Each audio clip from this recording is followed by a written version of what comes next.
Greetings, boils and ghouls. Welcome to our first fan film discussion here on Schlockaholics. This is for the recently released Victim No More, which was written and directed by Bobby Heckman. Some of you guys that are Chris Seaver fans are probably familiar with the name. But if you're not, super rad dude. It's a huge Friday the 13th fan, obviously. And this had its world premiere just last night, I believe it was, at Creature Feature Weekend, which is Pennsylvania, if I'm not mistaken. And it looked like got a pretty good reception from the people there. It came out for us to view as the general public some point last night on YouTube. And we've all checked it out, some of us a couple of times. And we're going to share our thoughts on it tonight. So before we dive into our first impressions, I think it's safe to say that, all of us here on some level are Friday the 13th fans. Septum Sin maybe more begrudgingly than the rest of us. I think you mainly watched them just to discuss them. But, you seem to enjoy parts of it, and you enjoyed it enough to fuck with this. So I don't know. Where do you guys stand on Friday the 13th fan films, I guess, is a good opening topic before we jump into the nitty gritty of this here. I guess we'll go with you, Cody. Like, what are your thoughts on Friday fan films or fan films in general?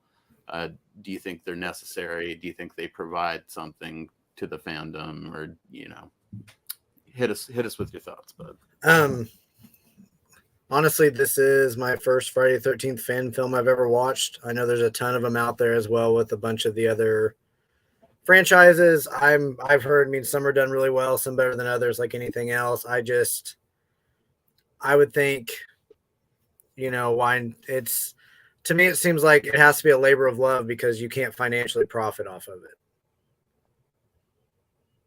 It's a fair statement. Yeah. In fact, the vast majority of fan films or fan projects like this have that disclaimer at the beginning where it basically absolves them of any legal shit. They're just admitting that it's like a piece, it's a tribute to the main property. And it's distributed for free because it is, they'd get their asses sued right out from underneath them if they tried to actually profit and sell it like a normal movie. But there are ways to profit from doing a fan film that are fair and legal and don't really infringe on anything. So there's ways to go about doing it. But yeah, I think you really got to love on a very deep level something before you're going to try to do a fan film for it. I very seriously doubt there's ever been anyone that did one to try to cash in, because like you said, you just can't really. So what about you, Ryan? What are your thoughts on, fan films in general, I guess? Fan films. Cliffhanger. He had a strong opinion about him, apparently. Well, I guess we'll get him when his maple syrup at fucking Canadian internet flows back into the outlets there. What about you, Septimson? What are your thoughts on fan films? I'm on mute. Okay. Actually, yeah, and it would be Jake that was the one who didn't like the Friday the 13th at first. Actually was I liked the series enough that I wanted to do the whole dedication on my channel to the series because it's fun. They're fun slasher films. I enjoy most of them. So the fan films, I didn't realize that they were so big for a while until that Friday the 13th month that we did on the channel, when I was like, oh wow, there's a lot. And some of them very impressive. It's amazing how much work people can do.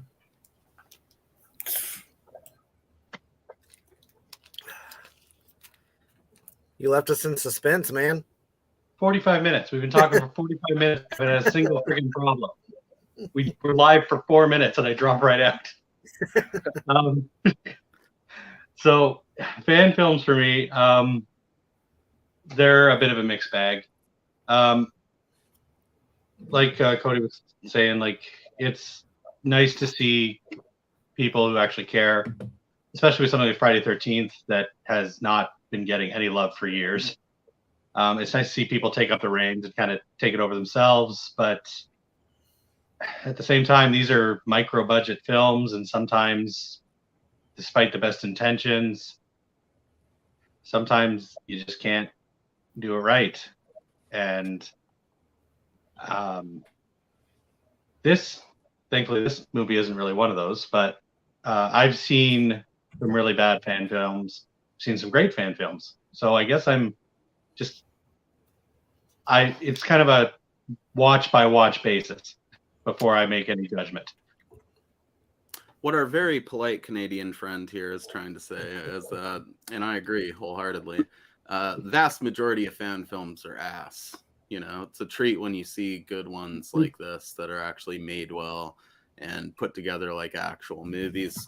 But there are a lot of them out there that are like backyard affairs, and there is a lot of like sorting through those you have to do to find the good ones. Thankfully, with something, you know, franchise specific like the Friday the 13th fan films, it's easy enough to do. You know, you just get through them real quick, and most of them aren't that long. And I would say in terms of the various franchises, it feels like there's a lot more better quality Friday the 13th films than there are fan films of other stuff. We got Jester Mikey in this motherfucker though right here. He says, hello there. Jester Mikey is in the house. That you are, my good friend. Nice to see you. We also got Movie Buff up in here. And he said, hey guys, how are you? And we're doing fantastic, man. We're about to talk about a real good Friday the 13th fan film right here. Forrest has joined the chat. You know, I think you were just actually in New York City. Yeah, I just got back from watching. I just got back from a football game between the Giants. Yeah. Well, I'm super stoked that you were able to join us, man. Forrest actually was a production assistant and a grip on this film. So he's going to be able to, you know, provide all types of insights as we go through this, I imagine. But what are your thoughts, good sir, on fan films in general? Basically, the question posed was like, you know, do you think they're necessary? Do you think they add to the fandom? You know, what are your general thoughts on? I know, you know, I'll admit, I actually do not follow fan films that much. Although for a while, I mean, I remember when I was a teenager, I used to. But do any of you guys remember AMDB, the Amateur Movie Database? It was kind of a web. It was kind of like IMDb. No, I don't think that I. It was kind of like IMDb for the SOV crowd. And there was a lot. I wish I knew about that. Yeah, I remember like going there all the time when I was a teenager, and I remember like seeing a whole slew of fan films on there, or like reading about them. Unfortunately, like you know, this is back in the primitive, more. This was in a more primitive time when you couldn't just stream any fan film you wanted. You had to like go like do tape trading or like pay for copies of it. And you know, I was a broke teenager, so I didn't get to watch a lot of them. But you know, fan films, like I said, I don't really watch a ton of fan films. But for something like Friday the 13th, you know, with the franchise itself being in legal hell for the last 13 years, I think it's a great time for these filmmakers are the ones keeping like the spirit, the legacy and spirit of Jason and the Friday the 13th franchise alive and relevant. Yeah, for sure. And also like putting a more unique spin on it. They're also putting like their stamp on. They're putting their stamp on the well, I should say the franchise, because I feel like the franchise, or like they're putting the stamp on the Friday the 13th mythos. There you go. Yeah, that's the in a way that's but they do it in a way that I feel like is much more. They have a lot more. They do have a lot more respect for it than say Sean Cunningham, who kind of just doesn't. Who just like Sean Cunningham produced the first couple movies, and then he kind of just turned his back on it. And then when he came back to do Jason Goes to Hell, he's just like, you know what, fuck up. It's like he kind of just took a piss with Jason Goes to Hell. He kind of just took a piss on what everybody loved about the franchise. I like him shooting out those demon dicks and crawling up people's birth canals and shit. I enjoyed it, but it's not what you really want from. Can you guys hear me? By the way, are we good? Yes. We're good. Okay, good. We Hi, can. Forrest. I'm Jack. Hey, Jack. So I really liked. Actually, I watched Jason Goes to Hell recently with my son, and you know what's really really weird about being a fan of horror and the classics is that you know at the time when they came out, we're like, man, this shit sucks. You know, like this was horrific. Yeah. How could they make this movie in a franchise? You know, but looking back, while rewatching Jason Goes to Hell, I actually enjoyed it. I caught some things I didn't really see, but I only heard people talking about it. You know, like a demon going up the dead Boris sister's cooch. I did not catch that as a child. That was in the unrated version. That was the unrated version. That one's what's on HBO Max. So, Yeah, man, although that's I think good with stuff. HBO Max, they have both the theatrical and the uncut versions. Same with Mimic. oh shit! See, I didn't know I've that. always maintained that Jason Goes to Hell is a fantastic horror film. It's just a shitty Jason movie. Yeah, I agree. I would agree. and I, then I, Part five. you know, Same with Part 5. Part 5 ruined the entire franchise, and thank God they came back. I'll tell you what, though, if we were gonna do a fan film, I'd much rather do a fan film where it's like just a slice of life, like situational comedy about those people that run that diner and doing the Jason burgers and shit. Oh my like, God. I might be the first dude to make a Friday the 13th fan film that doesn't have Jason in it. Well, maybe he'll show up at the end when he fucking. Well, like, I don't know. I mean, punches it's that funny. lady's I mean, face I in haven't or seen That could be the twist ending. I haven't seen too many fan films, but apart from like the ones that we reviewed when we did for the Friday the 13th month. But I was gonna say, I mean, I think there have been fan films that kind of that are about the Friday the 13th without Jason, but although they usually tend to focus on Pamela. Yeah, no Voorhees at all in it. It would Oh, just well, be no those Voorhees. That would fucking- be, those dude. people, That's like just fucking running watching the restaurant. happening where nothing happens. It's watching the happening Fuck when yeah. nothing happens. Yeah, great. Okay. No, As long as it's well, before they're still hold- serving one- as one long moment as they're though, real still- quick, Jack. oh yes. Movie Buff asks if we saw the Scream Legacy fan film. No, I did not. I'm friends with did Zach. any of you guys? Oh, sorry. I have not. I talk a lot. Keep meaning to.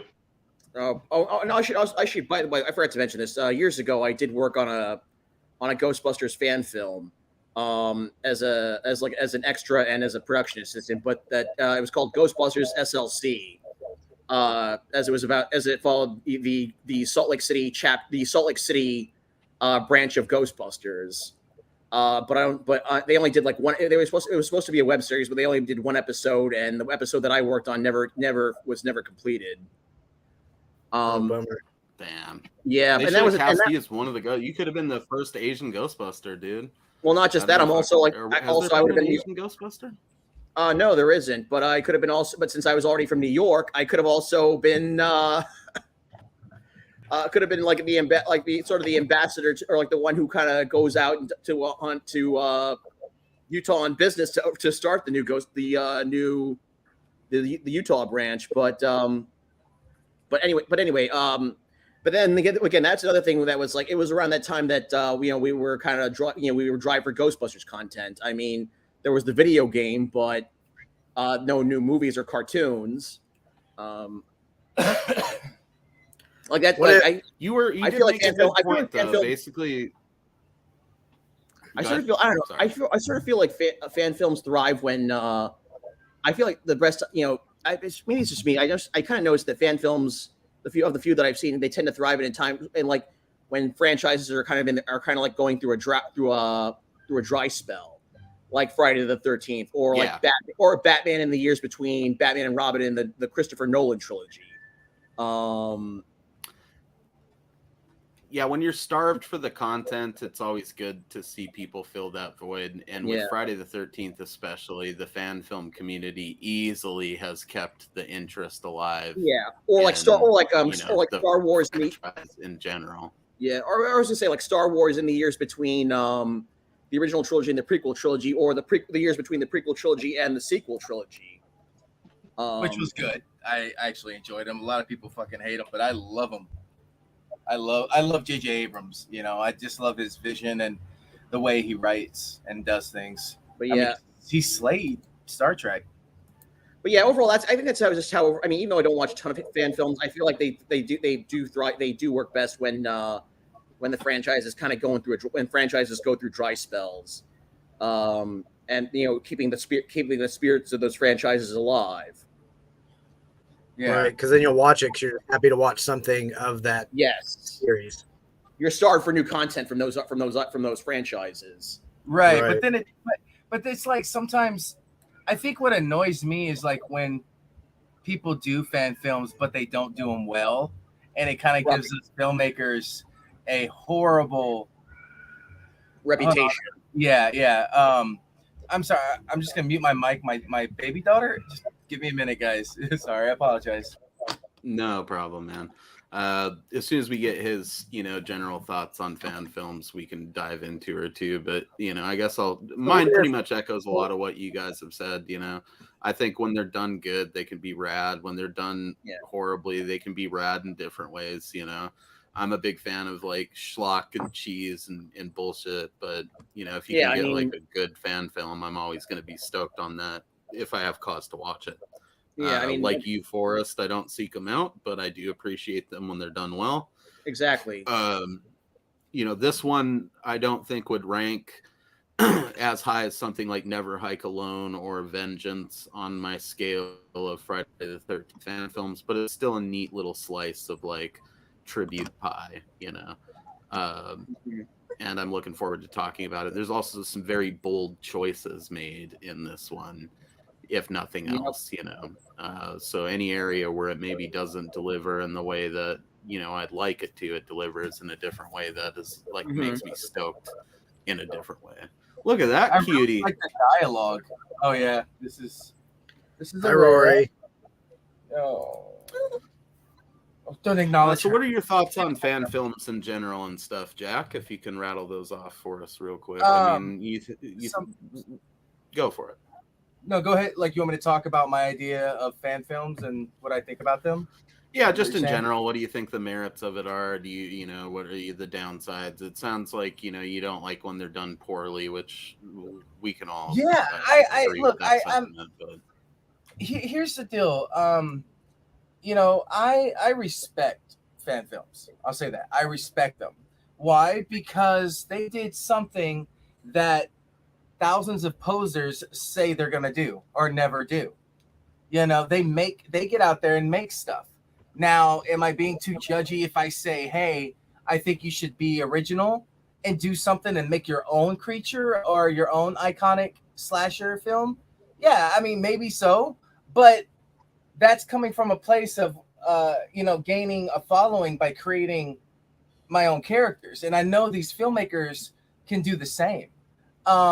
It's just the only thing with fan films is other than buying them at a Comic-Con, at conventions, you're not going to make money because you can sell anything at the conventions. I mean, it's like the eBay with no rules. You name your price for most of them. But I think the only part that sucks about that is that is that when a filmmaker sees his stuff being sold. I think that's the only part that would suck. But the fact of, I think it's honestly like an honor if they're selling a copy of your fan film that was never meant to go anywhere except YouTube, but it's on Blu-ray or DVD for people to buy around the world.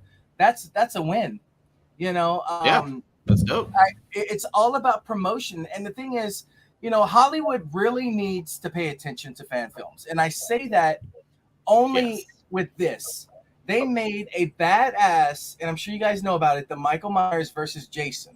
They made a badass film. That was done fucking great. And I give props to them for actually trying to, pick a winner in the end. I'm not going to give it away, but it's like. That was the one. Wait, was that the one that Chris Seaver directed?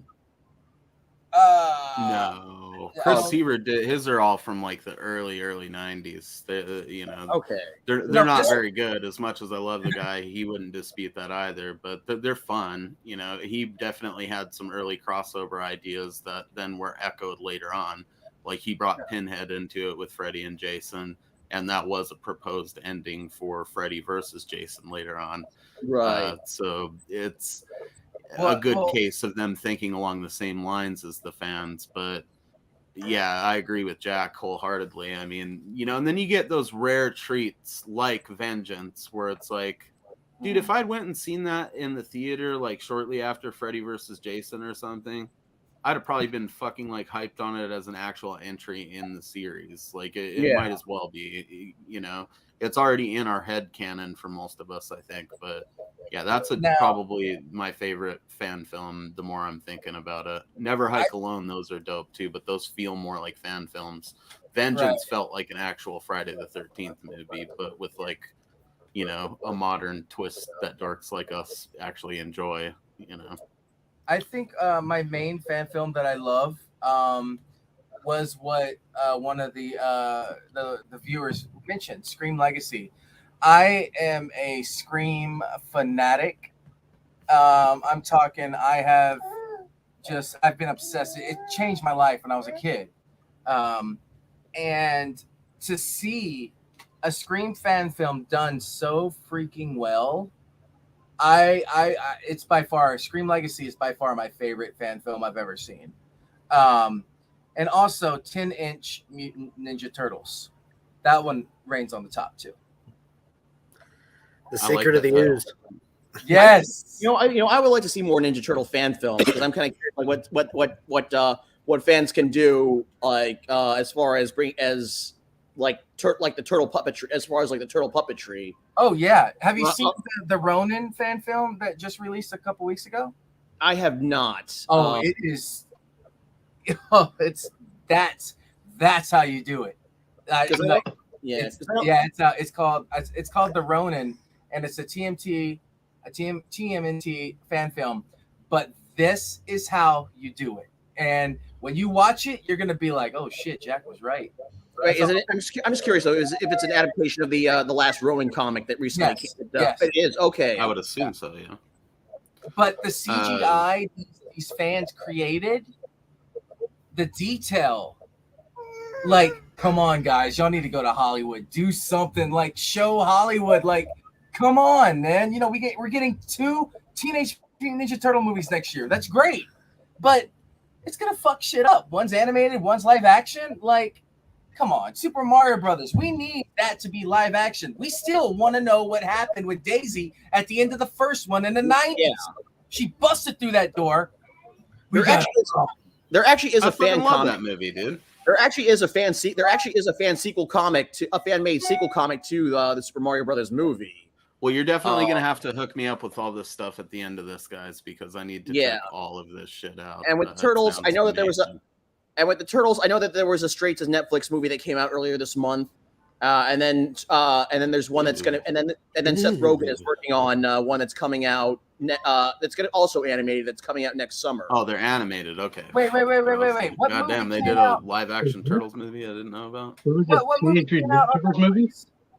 Okay, so there's the Rise of the Teenage Mutant Ninja Turtles movie on Netflix that just came out earlier this month. Yeah, that was the Nickelodeon. That was the last incarnation. So and then Seth Rogen's working on an animated TMNT movie that's coming out next summer. That's supposed to be its own continuity with the originals. No. I mean, I don't know. They haven't really given too many details about it, but they just released like a logo for it. Okay. All right. Well, I was blown away by the Teenage Mutant Ninja Turtles movie on Netflix. I didn't even know that was a thing. Yeah, me neither. Canadian. Yeah, it's pretty, I mean, I know a lot of fans a lot of fans hate Rise of the TMNT. I have never watched it myself, but I was pretty. But I'm like, hey, it's a new TMNT movie. Let me check it out. I was pretty impressed with it. Yeah, but they're too kiddie. They're too kiddish. Yeah, but I mean. But I was gonna say, we're no longer the target demographic for turtle cartoons. They're targeting kids. Speak for yourself, okay? And we all know we're not the target. We're not the target. We're not Nickelodeon's target audience anymore. So that's some bullshit. I grew up on slime, man. You owe us, fucking. We all know the best piece of Turtles media is the rap, though, which is that fucking Christmas rap song they made about wrapping gifts. It's fucking. Well, Oh, wait, wait, wait, from the Christmas special, right? Yeah, dude. stand It's by. so I have something to fucking. say. I'll be right back. Hey, drop me down, and I'll let you know, Mo, when you can bring me up. Just stand by. Speaking of that, stand by. All right, buddy. I'll just temporarily mute you there. So, today obviously we're here to talk about a specific fan film, and that is Victim No More from Bobby Heckman, as we announced at the beginning of this. Just a little quick glimpse at the poster art there for those of you guys that didn't get to see it the first time around. I really love that they stuck with the classic motif on this. We could trust Bobby for that kind of a thing.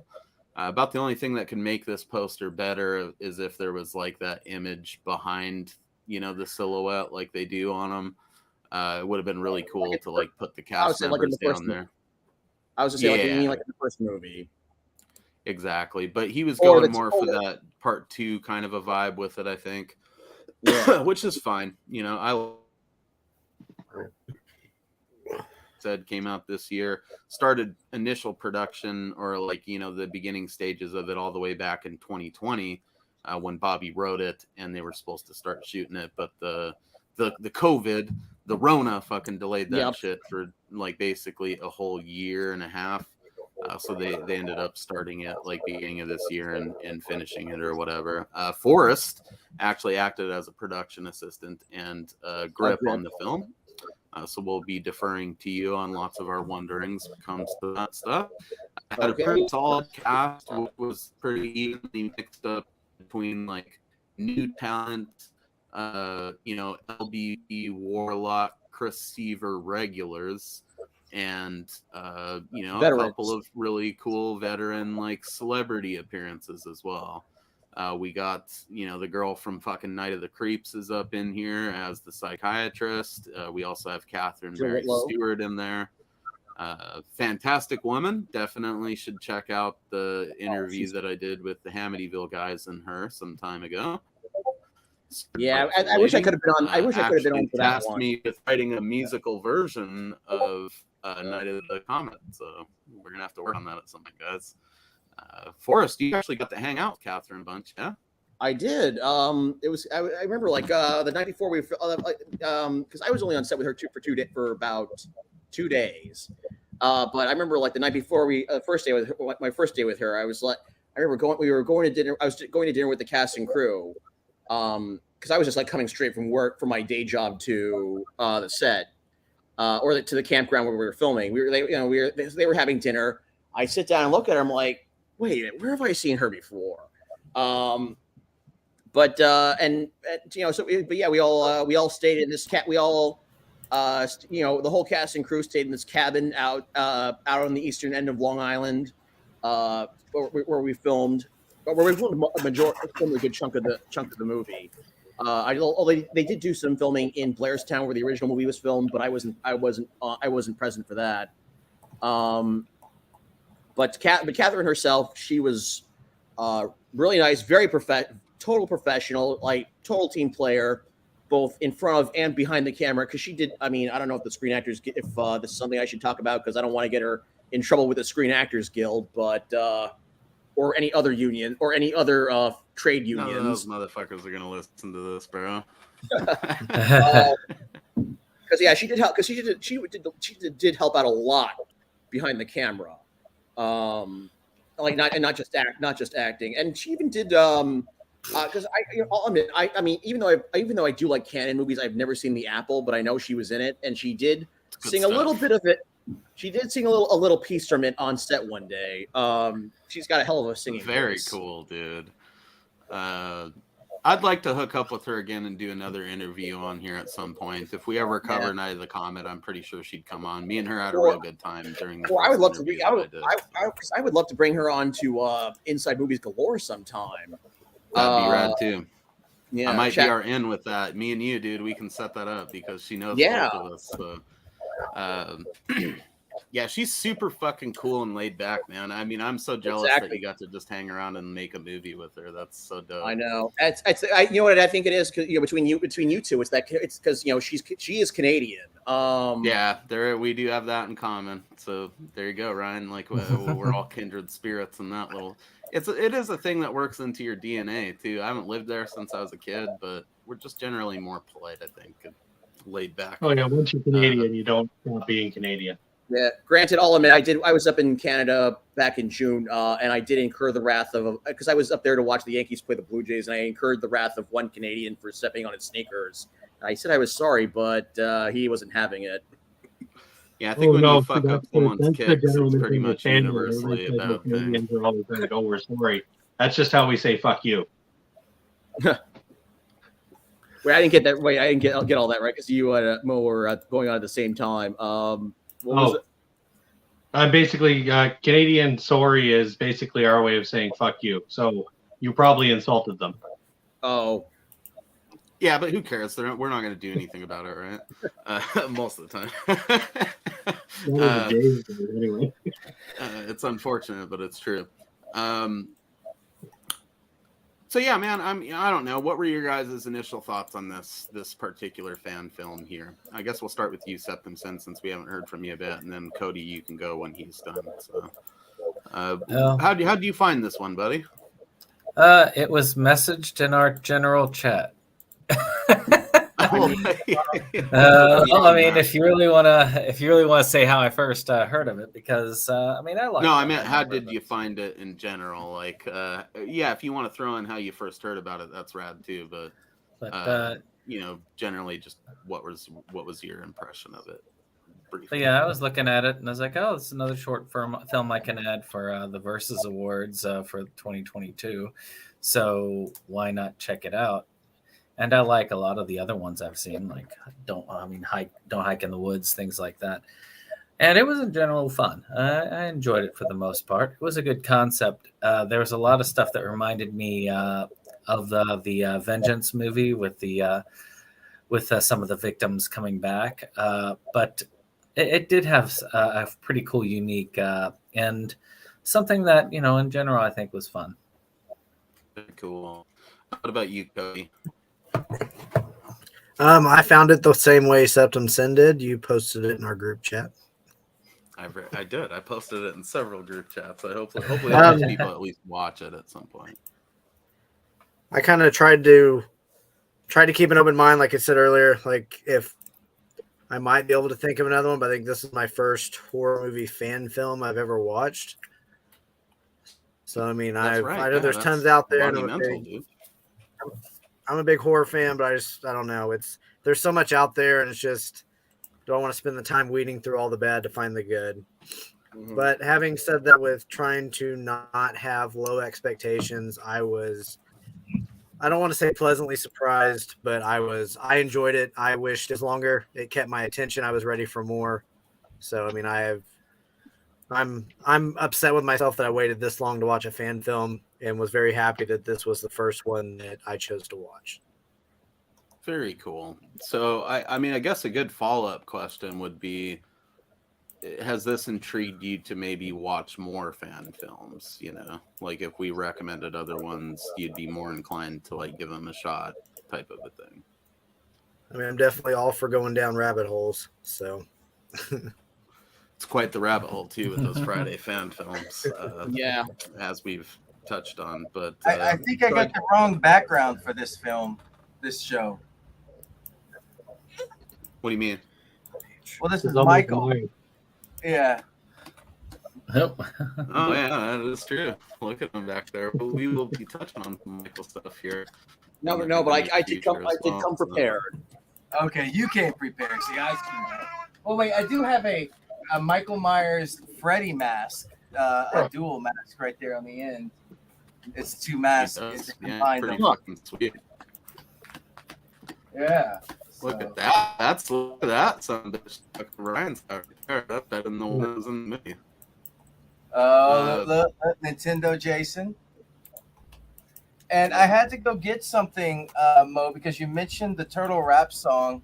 I can almost assure you that me and Cody are the only ones that have this. Oh my God, is that like the coming out of their shells tour on Blu-ray? Actually, Fuck this is yeah. the Wish You a Turtle Christmas. Oh, Yeah, dude. It's, My brother watched that so fucking much, I kicked it under the fucking couch with the Harriet the Spy tape. My cousin wouldn't stop fucking playing. Like, you ever had to do that back in the day? Like, they couldn't just stream the Oh. shit anymore. You just kick that shit Oh, I down the love couch, Harriet the Spy. or like yeet it behind the fucking But- entertainment Oh, wait a minute. Is center. that the TMNT porn? yes. Dude, I recognize we're gonna April have to O'Neil. talk some business after the show here because I'm gonna need both of those ASAP. See, I got the turtle tour, and I made it in. Someone made it in 3D to wear old school glasses. There's different versions on here. Oh So my you God. can put the old school red and green Scion 3D glasses and watch Bro. it in HD. Yes. By the way, I should mention, this is fucking. I do have a teaser, like an old school teaser poster for the 1990 movie right behind me. This just Oh, became Tiny snap. Nerd Christmas for me and Forrest right here. This one was called I'm gonna Turtle need all of Tunes. that stuff. Oh God. Fuck, I don't even remember what we were talking about now. Sorry, Oh, it was first the impressions. Forrest, Yes. you worked on the movie, so it's a very Yes. different I experience did to be on attend a a screen- set and like see a movie Yeah. happening and then see the final product. Overall, 'cause I what did did you think? What were your impressions? Yeah, because I did see the movie. I did see them. I did. Bobby did invite me to a screening of the movie last week. I was, and I'm gotta say, I was quite happy that I was. I'm quite happy looking back at the finished movie. I'm quite happy that I was up because I wasn't, like I said, I wasn't on set every day, but at least I was on set for every single kill. That's cool. Which was very exciting. Which was very Definitely exciting. My question. I have a question about a kill, and I'm pretty sure it's very simple. The one where he does his head, like he rips his head, like Oh, the head twisting. yeah. I'm sure it was just basically him standing regular with his clothes off and him doing. Yeah, Okay. those All types right. of Yeah, kills old are fashioned all in the camera editing. Yeah, the head you know? twisting was just good old fashioned camera trickery. Yeah. Exactly. Okay. Like not even camera trickery. Those types of kills really are dependent on the editor and how Yeah. smooth he can cut Yeah, it together. Like yeah. it's not even a special effect almost. It's like it's just an edit. It's in post. So you're Yeah. really relying on that dude. There's Yeah, a lot of really. trust for whoever's editing. I would say the that only when you special do. effect in that scene was the pissing. I don't think that was a special effect. I fully trust that Sean just peed. I did an interview with him and No, Chris they- Seaver as well. Super fucking No, he just cool emptied dude. it. No, actually, what he did was he emptied out a bottle of apple juice. Yeah, why you got to We ruin can my know the fucking magic dreams is ruined. for us? No, that's cool. But actually, Sean runs VHSPS.com, which is a Yes. super cool film preservation site. Many of us have made orders from them in the past. Yep, or I've got his copy of inadvertently purchased. Boarding House. What's sad is I don't own all of the Turtle Blues. Is that from sorry, man. I've never seen it pop up on screen like that before. I don't either. I need them. We need them. So if you can get a hold of your mysterious benefactor, Jack, that would be real fucking sweet. Oh, We'll talk more for about these? that at the end. Yeah, For we need these? those fucking. We need that turtle dick. Is what I'm saying right now. you do. Okay. Well, look, I'll have my people contact your people. Yeah, But you know, things in motion here. yeah, dude. Never mind. I'll wait. Oh, I sent you a message. Ryan, what were okay? Forrest, was that all you had? I mean, do you have anything else to add to that? You were pretty Yes, overall just pleased with Mo, it, look at you know? Cody. Mo, look at. I mean, as far as other impressions, I mean, I'll admit this is just my minor. I mean, I think the opening shot with the opening montage with Manhattan. I mean, it looks great, but I would. I think I would if I was making the movie, I probably would have tried. I probably would have put The Darkest Side of the Night by Metropolis in that opening montage. Yeah, I feel Hey, that. Forrest, was that all filmed or was it stock? No, that was actually That's that was filmed. Yeah, actually Bobby actually walks out of the fucking the business complex at the beginning, like it's Bobby walking away. So Definitely, but they live up in New York, so it's easy Yeah, for them yeah. to just pop over there. Was Forrest it- again was just in New York for a Jets versus Giants game, like right before he fucking did this with us. Didn't you just Yeah. get off the train coming home to get in here? Well, actually, I had to get off a train and then drive home because the train station that I usually take to go to Manhattan is closed for construction. So, Did you run into the Warriors while you were out there, or the Newsies? actually, I wasn't. Well, actually, I wasn't. Actually, I was in Coney. Fist fight some Newsies Tell on me the you're way old home. You without fucking telling me you're old, bastards. Mo. I was actually in Coney Island the other day to see Anthrax. So, yeah, I did see the war. So I did see the Warriors, but I did see the Warriors on their home turf. There you go. So Ryan, what were your thoughts on this? What was your initial impressions of this fan film? This feels like a fan film. I know we've brought up Vengeance and other fan films. Like Vengeance is a Friday the 13th movie. I don't know how they pulled it off, but that feels like It's no fucking joke. for lack of a better term, It's, like it feels like a Hollywood production. think This one does feel like a fan film. And as far as that goes, I enjoyed it quite a bit. I think I'm in the minority. I actually don't really care for the Never Hike Alone movie. I think they're taking the a little Jason too action seriously. in them is cool. The story I could give a Yeah. fuck about. You know, they're I just they probably the don't sleekest in they don't terms buy of the the Friday Jason 13th action. one. Good, But sorry. this one I enjoyed. I had a couple of laughs. It didn't overstay its welcome. Someone had said they wanted it to be longer. I thought it was great. 40 minutes in and out. I feel more movies need to be brave enough just to be like, hey, I've only got 40 minutes worth of material here, so I'm not going to add a slow motion I'm a happy camper sing along. Wait, but Ryan, don't you want That cut deep, Ryan. Yeah. Okay. But Ryan, Let it go for now. But that fucking don't you want to see someone watching the filmmaker's movies in the movie and walking around the town shopping for 45 minutes? Don't you want to see that? I mean, when you put it that way. No, I don't. There's some wasted time in here, like any fan film. I think they have to pad it out with that stuff. I will give Bobby this. A lot of it was padded with actual New York footage, which definitely elevates this above even that Jason Takes Manhattan down there in fucking Forrest's frame. This has more actual New York than Jason Takes Manhattan, which is fucking insane. So it topples that, but it definitely does feel like a fan film, but it feels like a really well-produced fan film. It's a fan film that you can tell is made with love, and it shows. Yes. Where was in continuity? We talked about this before the show, before you got here, Forrest, but I am so confused because I nitpick a lot of things. Right. Obviously, I like horror and I make horror films, but so the chain around his neck, that was from what part? 7. Yeah, I mean he's got the new blood. No, the chain. He The chain still around the has neck. the chain around his neck at the end of 7. The chain around the neck comes in part fucking 6, though, doesn't it? That's how they originally put him Yeah, in. but that he doesn't get the He's chain around the rolling neck. around with the chain on his neck in 7, but in this one, His okay, mask so yeah, is you destroyed can in because he 7. snaps it But off the finally. bag. and just But the drops bag. it. So. That's Where did the bag come from? That I might have missed that. Did he get because when he comes out of the lake in Johnny 7, Ramone it had makes it, a bro. point not to show his face. He's not wearing The a bag is mask. from part He 2, shows right, up the other as mask. we know. Ooh, the bag is 2. But where did he get the mask in this? Like, where did he get the bag in this movie? Shawnee had Okay, it.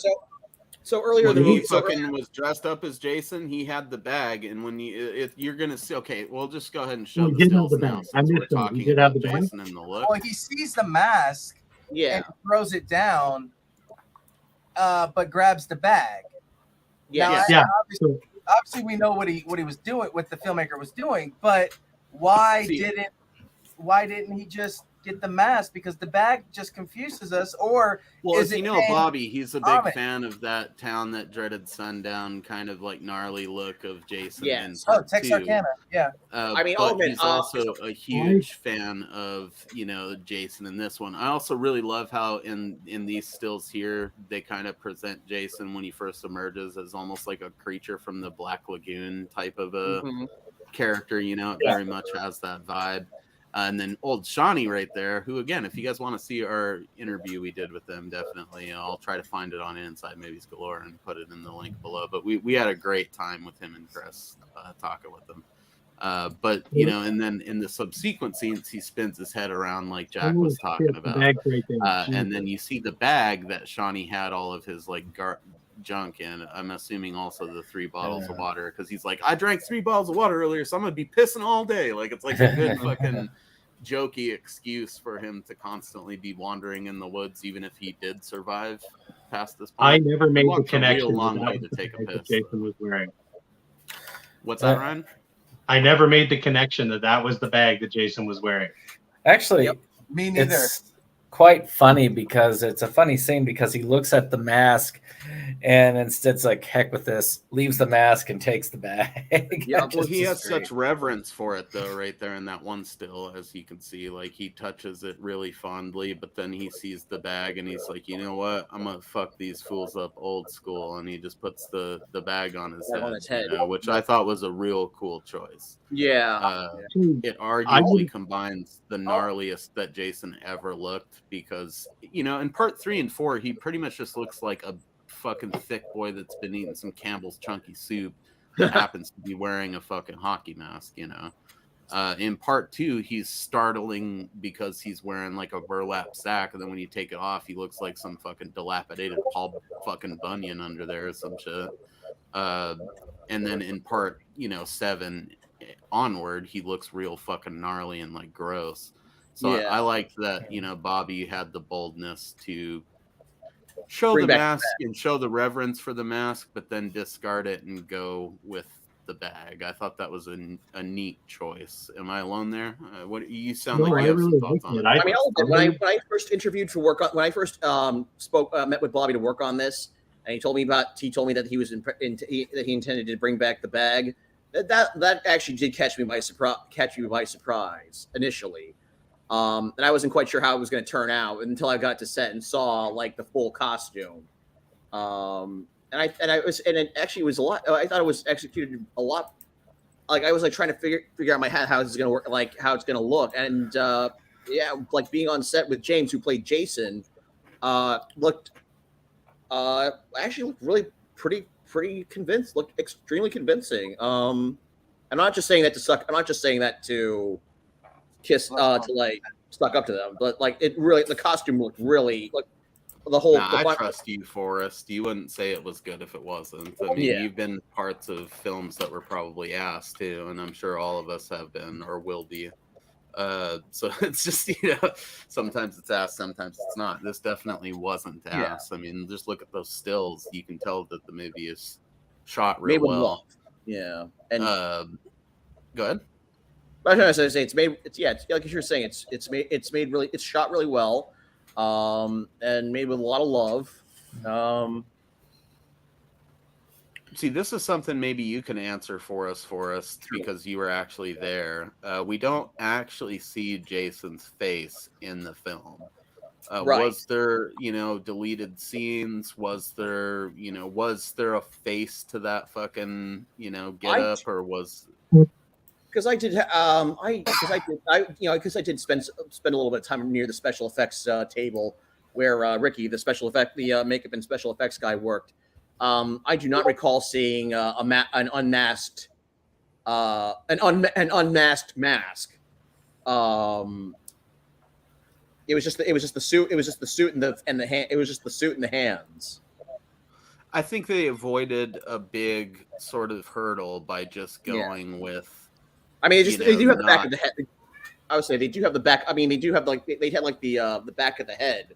Yeah, as you can see, it looks like an old piece of Spam. Like he kind of gives me the vibes of like, you know, the fucking the zombie from like the zombie poster. You know? Oh, like Zombie 2. Oh, Zombie 2. Yeah. Well, I don't get all. I don't specify like that, bro. It's just zombie. Just zombie. Yeah. Well, I know that's the original Italian title. So. Fuck those fucking pizza twirlers. It's called Zombie. It's Lucio Fulci's Zombie, bro. Zombie, yeah. There was no. Where's Zombie 1? You know, isn't it? Dawn of the Dead. Zombie 1 is Dawn of the Dead. So You know what? there's You know what? fucking You know what's cheating with funny, that, Mo? too. Cody, tell him what I sent you last night. What's really funny? What, Zombie 9? Yeah. Yeah. Because, like, okay, so you mentioned Zombie. What do you think about the sequels that came after it? I've never seen them, so I can't speak. Yeah, no, on I never that. saw any of the zombie sequels either. I have them, but I haven't seen them. You've watched them, though, haven't you, Brian? He's gone. I'm back. Actually, I was just grabbing I them. thought you were dealing with like a What? Wendigo Oh, or I'm something. gonna send you this Yeah, poster. my copy does say Zombie 2, by the way.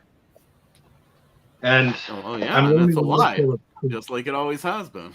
loaning it out to a friend, but I do have Yeah, screens. there you go, Jack.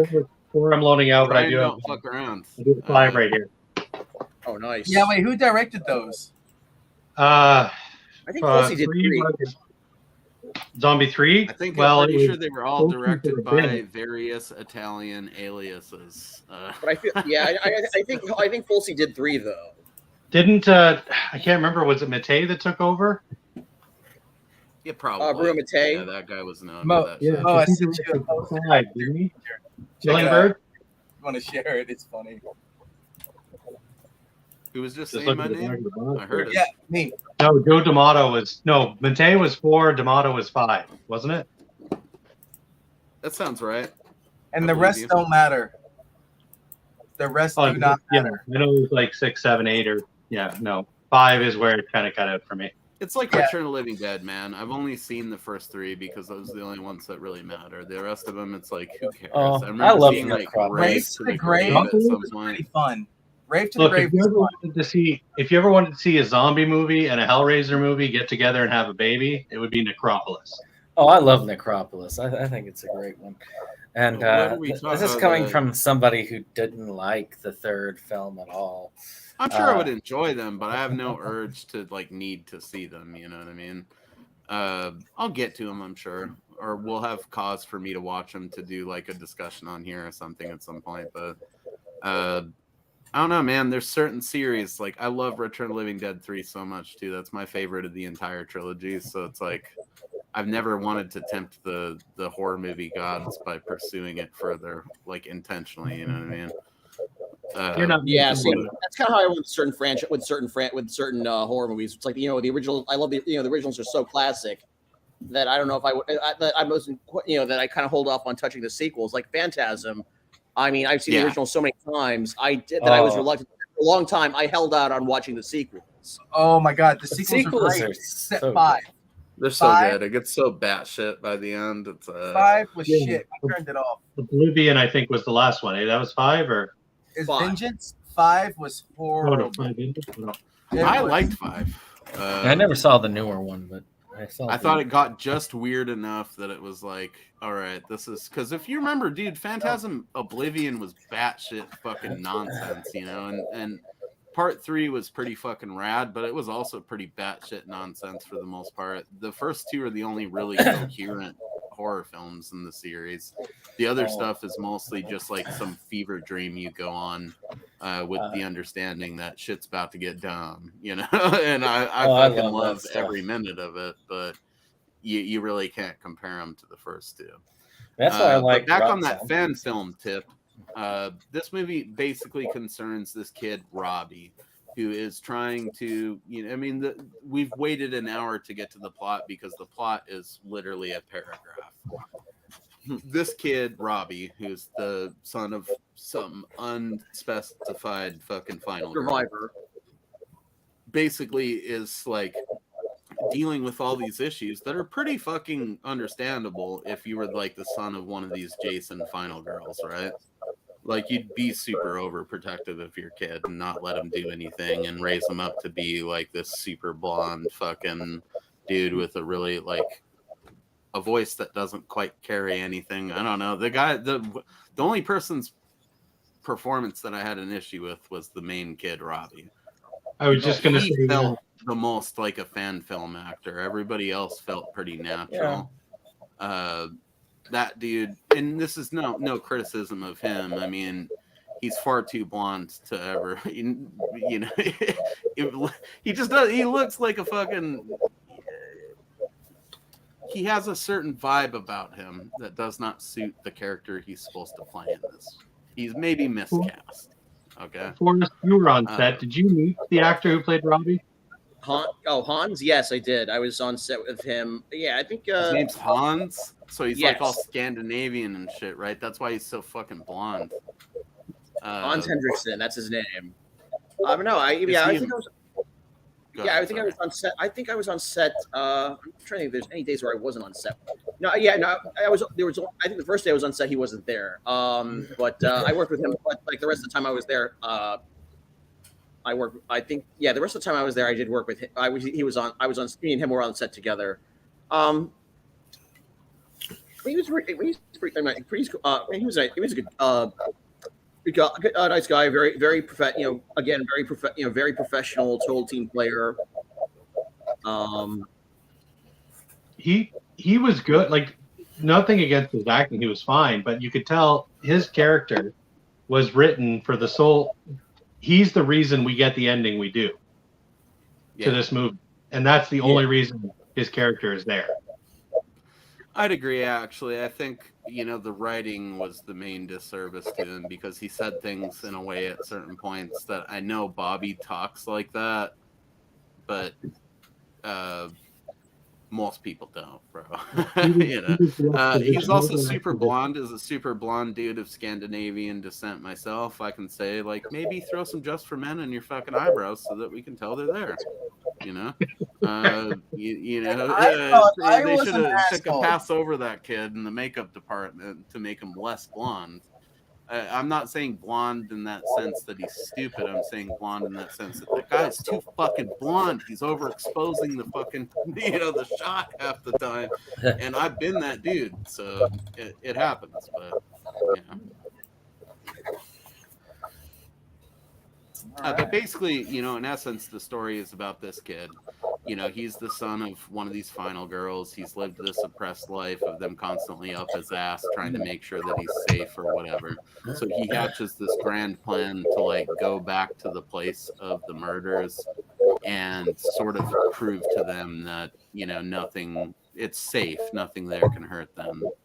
The psychiatrist lady straight up tells him that that's not really how this works.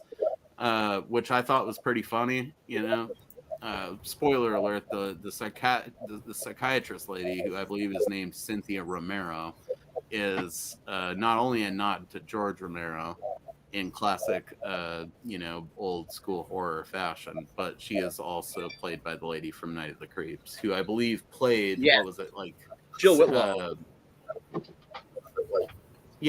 In Night of the Creeps, I think her last name was Cronenberg. So that's the whole. It's not only a call out to George Romero, but it's like a call back to her character name from Night of the Creeps. Mm-hmm. Yep. Also, she's also in Porky. She's also in Porky's, which I rewatched recently.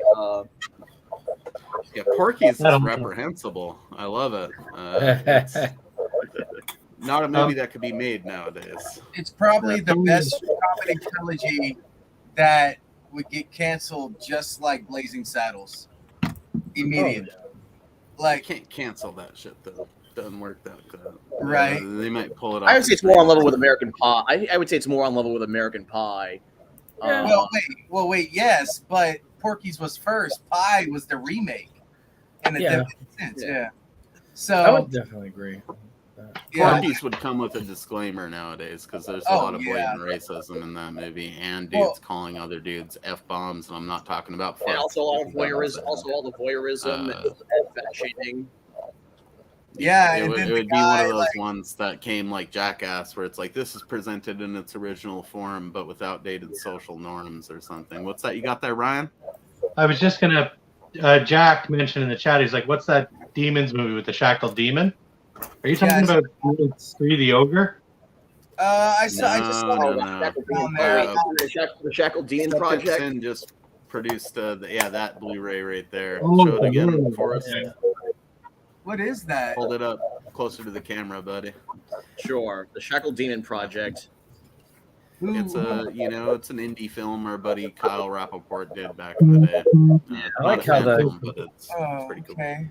I like how the green screen actually goes through the eyes or has a weird reflection on the Yeah, well, eye. it's yeah. Same with my Ninja Turtles poster, you can't really see the logo. Yeah. Oh yeah, it's a good. I think Schlockaholics will talk about it eventually. Oh, we will for sure. Though we I know don't do Kyle- any official reviews, we do podcasts on the channel. But I know Kyle's been begging me to record a review of it. Well, you're welcome on our podcast for it as well. You know what? Are we okay? My question too is like, if we watch these films, are we supposed to love them, or we give our honest opinion?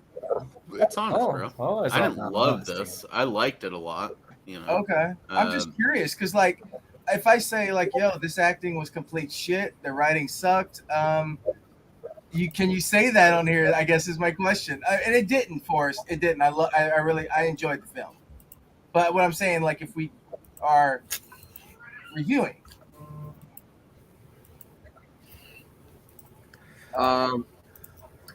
Dude, I mean, I don't know about these guys, but I prefer everybody always give their honest opinion. You don't have to love everything. I mean, Okay. I don't love everything. I mean, I already said what I would have. I mean, I already said how I would have done the opening montage differently. So Yeah, I mean, I'll admit I really loved the opening montage on this film because it felt like an '80s. It really felt like an '80s film at that time. It felt like the an stuff 80s film, and there's like a scene I'm sure they use in a lot of movies, but it reminded me a lot of like You've Got Mail. So there was like parts of that Classic. opener that I was laughing at that had nothing to do with anything. It was just like, holy shit, this is great. Yeah, Meg You know, Ryan it's like, is a saint. Okay, what's that? Meg Ryan is a saint. Oh yeah, She might be. I remember. I watching she's well, cute. I did like When Harry Met Sally. oh yeah. All right, cool. But, Well, this you know, conversation's going everywhere. but you should always be. I think that we should always be honest with what you like and don't like in a movie review, because if you want anybody to trust your opinion, Yeah. you can't be overly polite.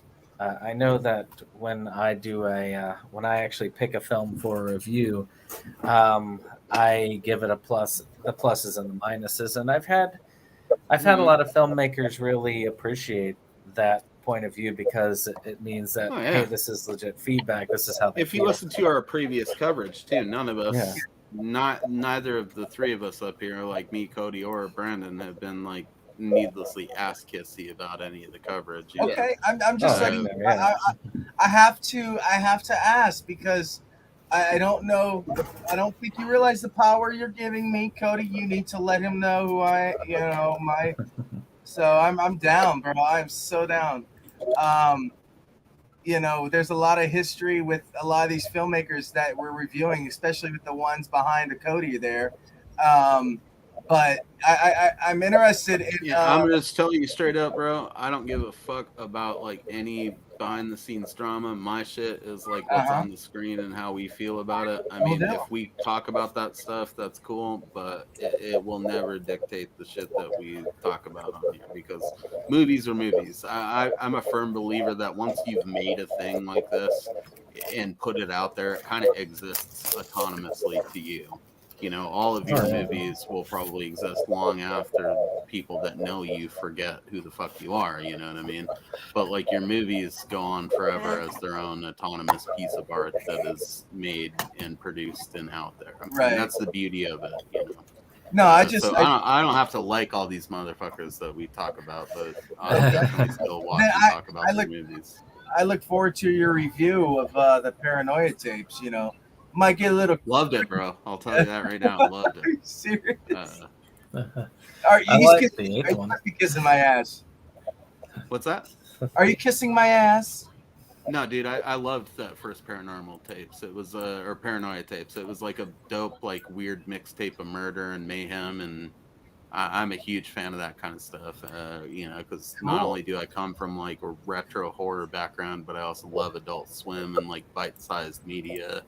There's a certain magic that comes together with stuff like that where you guys did a good job. Oh, thank you.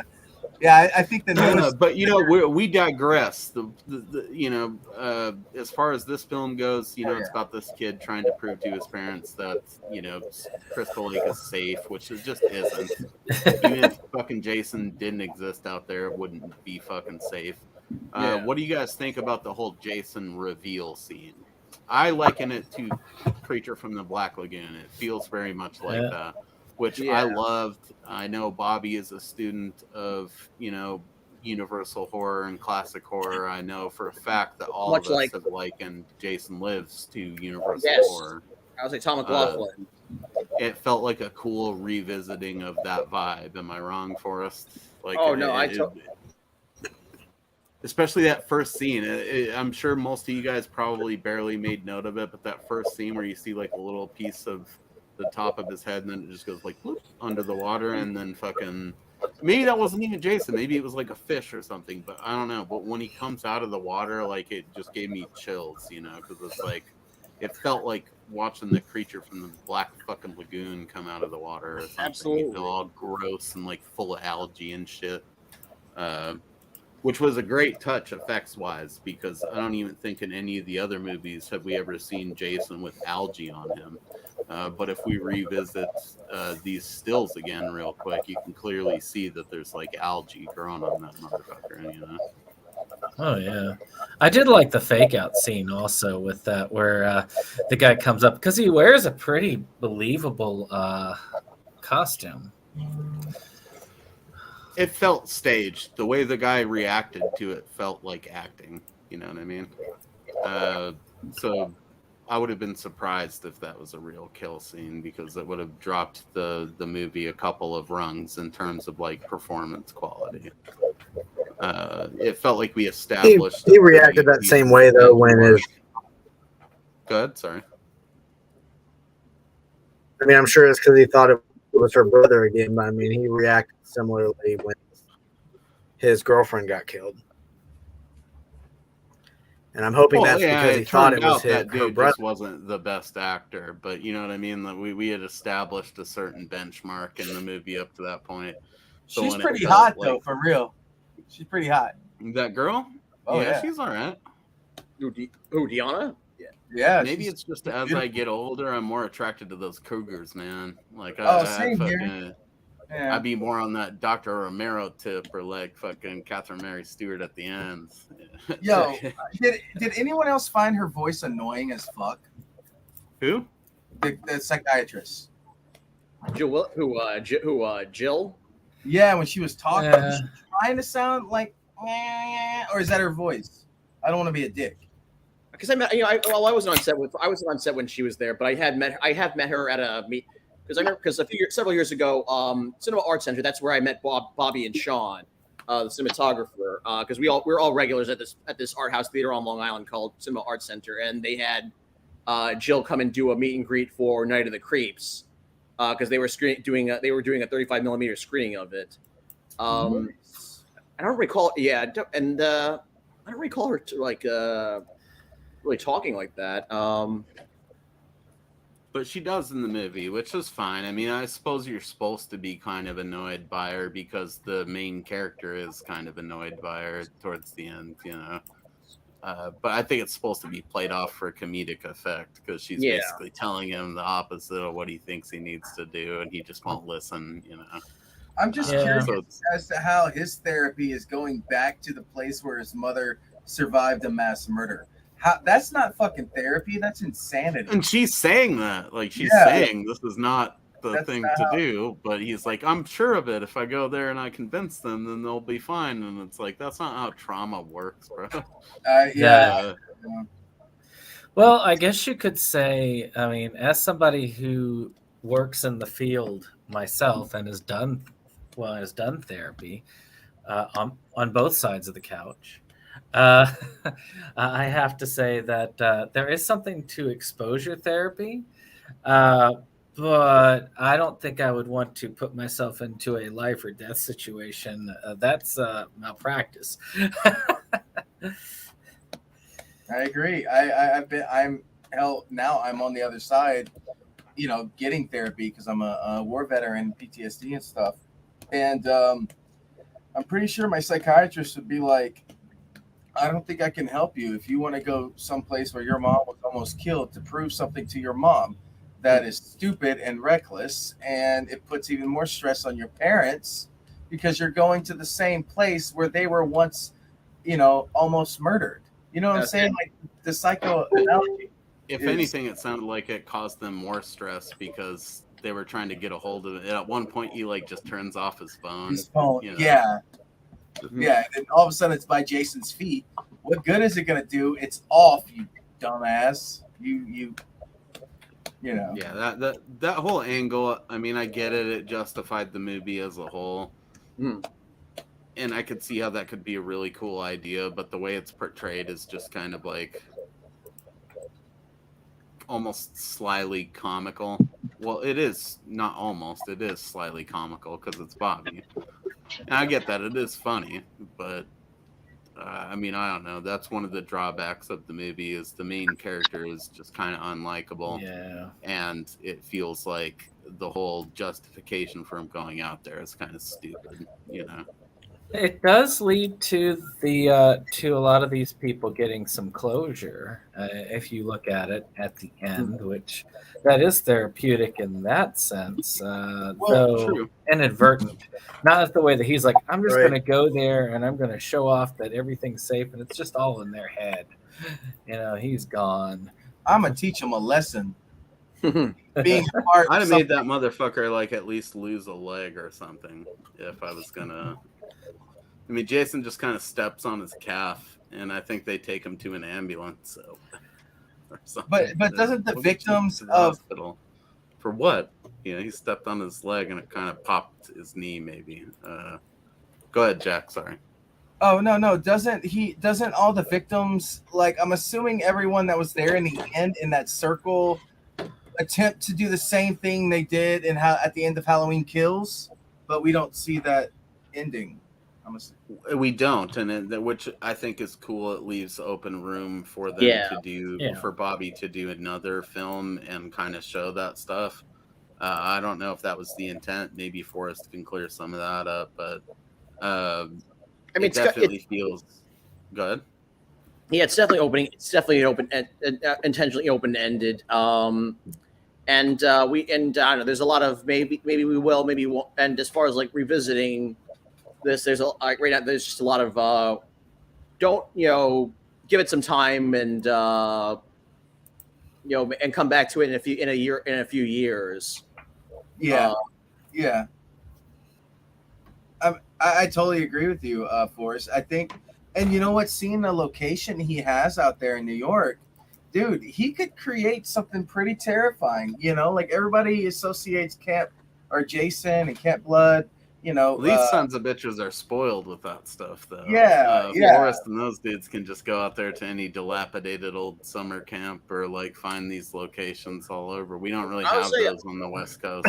I was gonna say, I mean, let's see. I mean, just in my neck of the woods alone, the original Friday the 13th was filmed in Jersey, and I've been to that camp before. Yeah, Forrest twice. drives there like every fucking spring or some shit. So it's like if they really wanted to do it, they could just go shoot it at the actual place. Yeah, well, we can't shoot in the actual camp, but but the town itself, you can.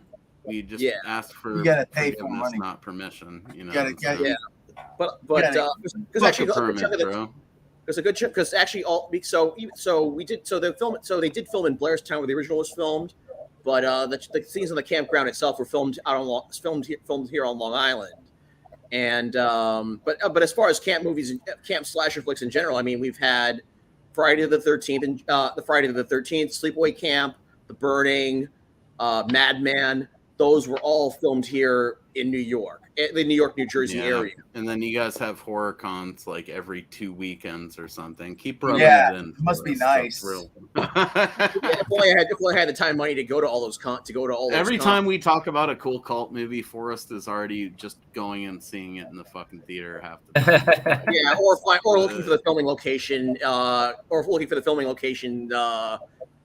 looking for the filming locations because, like, I mean, I actually was in LA for my best friend's wedding. If you live in the Northeast, you're pretty much in the holy kingdom of horror when you think about it. Yeah, it's easy driving distance to so many great locations, and also, you know, there's constant like interest in that stuff. So Yeah. I mean, dude, you see a ridiculous amount of movies in theater that I swear it always lines up too. We talk about some cult movie and Forrest's like, yeah, I'm going to see it on Thursday.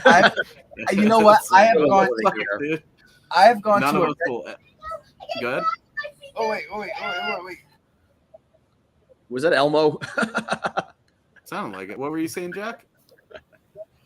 I was gonna say that I can tell you I've gone to one red carpet premiere that no one will ever get a chance to go to, and also see it with the director of the movie, and it. Glass. Okay, well then let me. It was Glass. He's got glass in his fingers. Yeah, we gotta go cut it off, Bubba. I'm kidding. Let me see it. But anyways, Jackson. Reminds me of Clint. Yeah. We've all got those times. Yeah. I mean, my kid thankfully is old enough that that doesn't happen, but I sometimes miss it. You know, she doesn't come to me for wounds anymore. She just handles it herself. You know, my usefulness is increasingly coming to an end. But, yeah, that's the way she goes. It's a hard reality. Haven't gotten me for anything anymore. But yeah, there was that whole. I would say there's that whole time in like the 70s, 80s, and early 90s where New York, New Jersey, Connecticut area, just and even parts of Pennsylvania experienced like a whole boom of indie horror. If the movies weren't just made out there, they were trying to fake like they were made out of there. A great example of the poster behind you right now.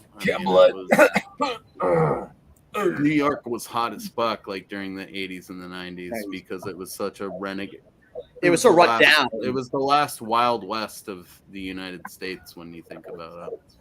Okay. I mean, at that time, like the city was like out. You know, it was so run down, and crime was at an all-time high, and it was the perfect place to shoot greasy shit and premiere it in greasy theaters where greasy people would watch it multiple times a day, or find it in a video store that smelled like oh god, like what is it? Like mildew? Like go into a video store that smells like mildew.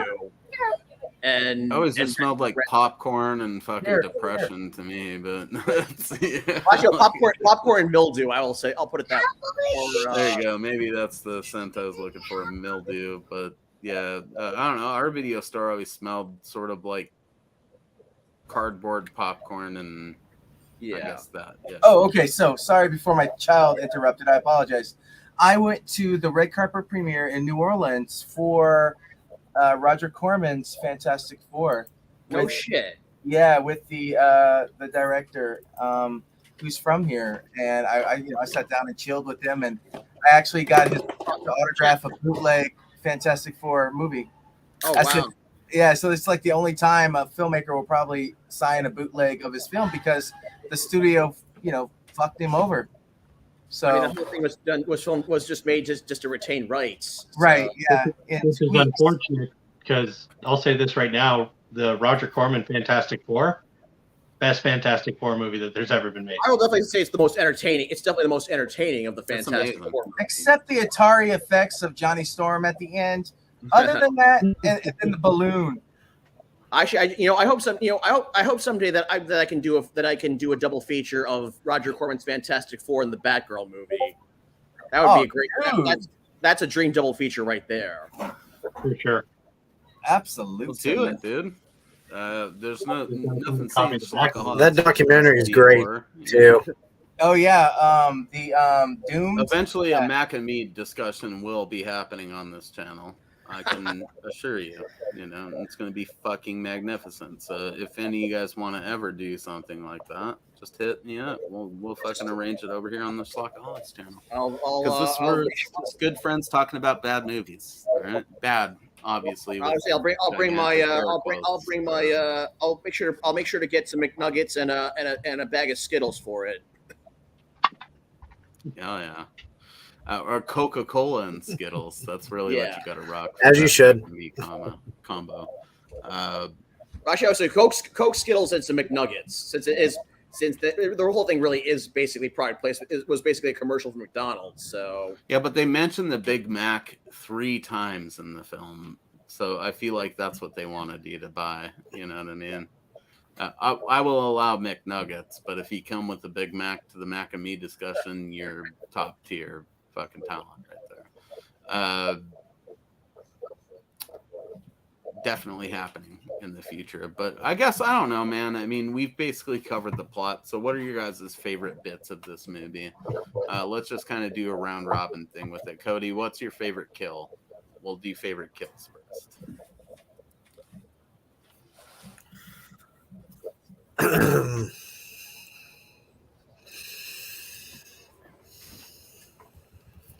Cody? I don't know if I'd have a favorite. Like, my favorite, not to jump off of this thing, but I think my favorite part of the movie was just the reveal of Jason and the fact that he chose the burlap sack over the mask. That's a lot of people love that mask. So that's a pretty ballsy move, and I appreciated that. Yes. I will second you on that, man. And I guess let's just get the elephant out of the room while we're there.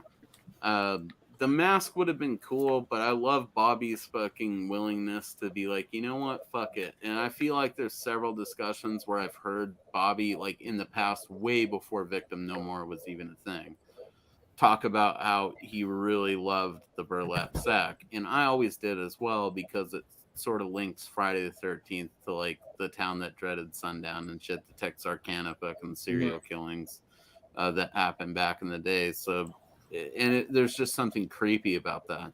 Like the town that dreaded sundown VHS case used to freak me out as a kid. It was like, oh man, you know, like all these other things you watch, it's clearly like people like fucking Freddy or Pinhead or like no character you'd ever meet in real life.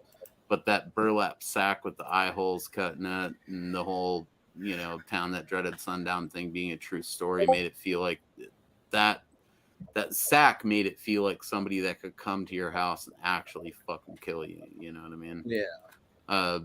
And then the ending of Friday the 13th. I mean, I love the first Friday the 13th movie. I agree with most people for the most part that it's like obviously the weakest one in the whole series because it's just sort of the prototype for what they would become. But I still say that the first one feels the most like a proper murder movie.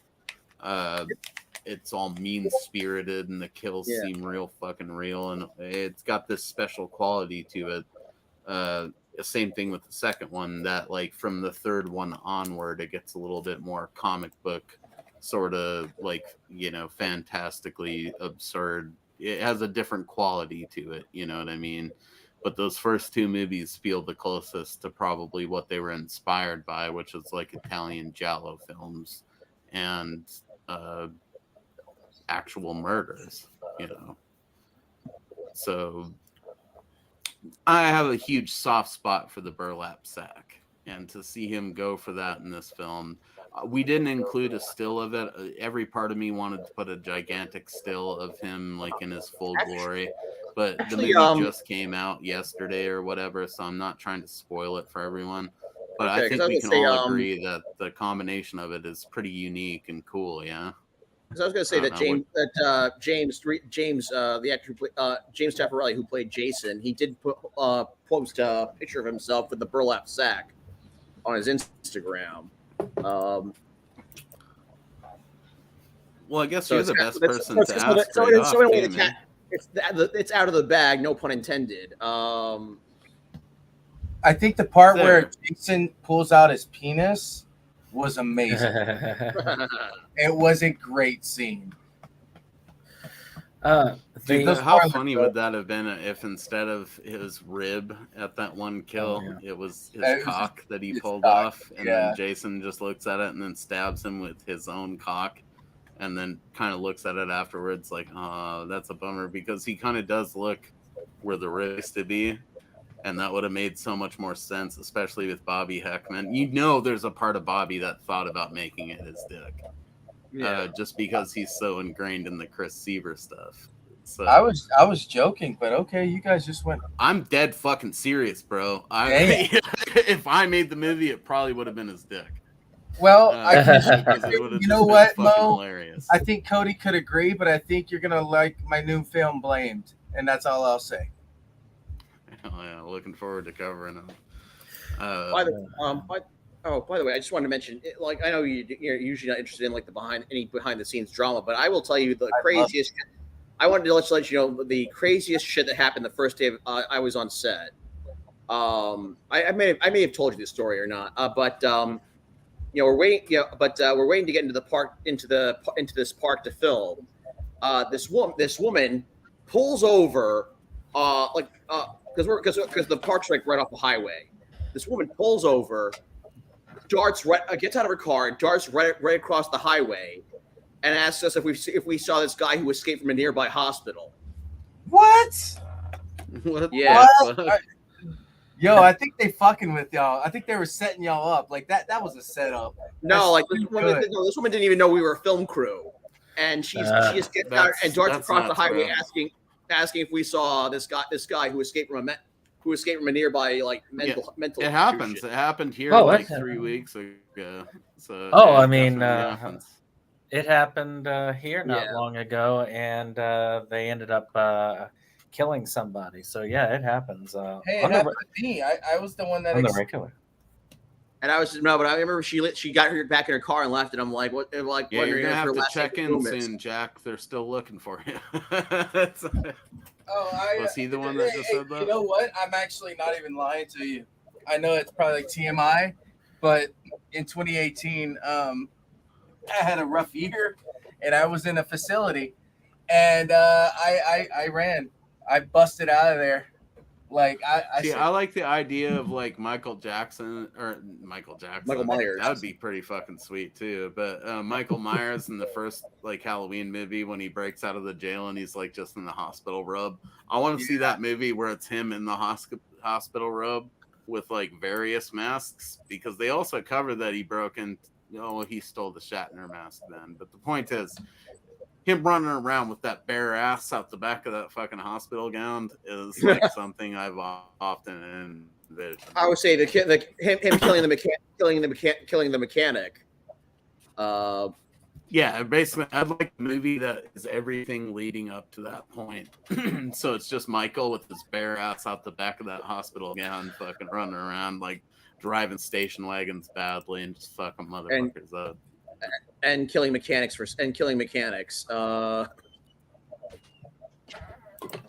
Yeah, maybe that's where the movie ends, is where he gets the fucking coveralls. You know what I mean?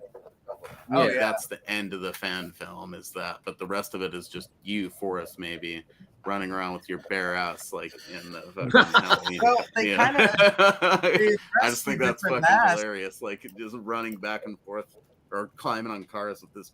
Your bare. I was going to say because I have been zombies. I was going to say I was in LA a few months ago for a veteran's wedding, and I had some time to kill before the wedding, so I went and hit up all the filming locations from Halloween and Nightmare on Elm Street.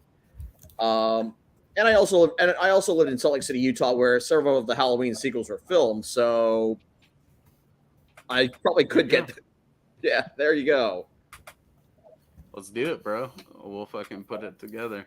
So if you had like a favorite, I guess really at the end of the day, favorite scenes are in order here because we're running up on an hour and a half. Anything anybody has to add, we can add after. But what's your favorite scene in this fan film? For me personally, I will say that Deanna's death scene was my favorite. I mean, it was a lot of work. But I really liked seeing. It was a lot of work, and I'll admit I was kind of like dead. I was like trying not to fall asleep on set when we were filming it. But Gianna's death scene I thought was really well. Seeing it getting filmed and then seeing it come together was very impressed. I was very impressive. Very cool, and foreshadows a highlight of our closing statements here, which is going to be a Q&A with Forrest, who actually worked on the film. Ryan, what was your favorite scene in this particular film? Sorry, you said Deanna's death scene. Who was Deanna? She was the girl. She was the blonde girl who. Okay, that actually was my favorite scene in the movie because up until that point, I didn't know her to the fucking cabin, and I was actually shocked when she died. So that is easily my favorite scene in the movie because I was like, oh well. To be fair, I forgot about Robbie because after Deanna dies and then her boyfriend dies like 2 minutes after that, I didn't know where we were going with this. And then Robbie came back and I was like, oh, right, the guy. I mean, he's kind of largely sort of purposeless in this. Well done. It felt like a Friday the 13th. Yeah. The way he sticks her to the wall was my favorite thing. Yeah. And then after he's done killing the other dude, he pulls the machete out and she falls. Like, it's good stuff. I don't know. With that couple, like, at first I was annoyed by them, but they quickly became pretty likable. By the time that he actually killed them, you sort of felt bad for him because they had, like, a decent little nerd life planned, where they were going to have cats or whatever in their wraparound porch. Like, I actually kind of like thought that they seemed like pretty fine people, so rarely for a Friday the 13th film I actually felt kind of bad when they got killed.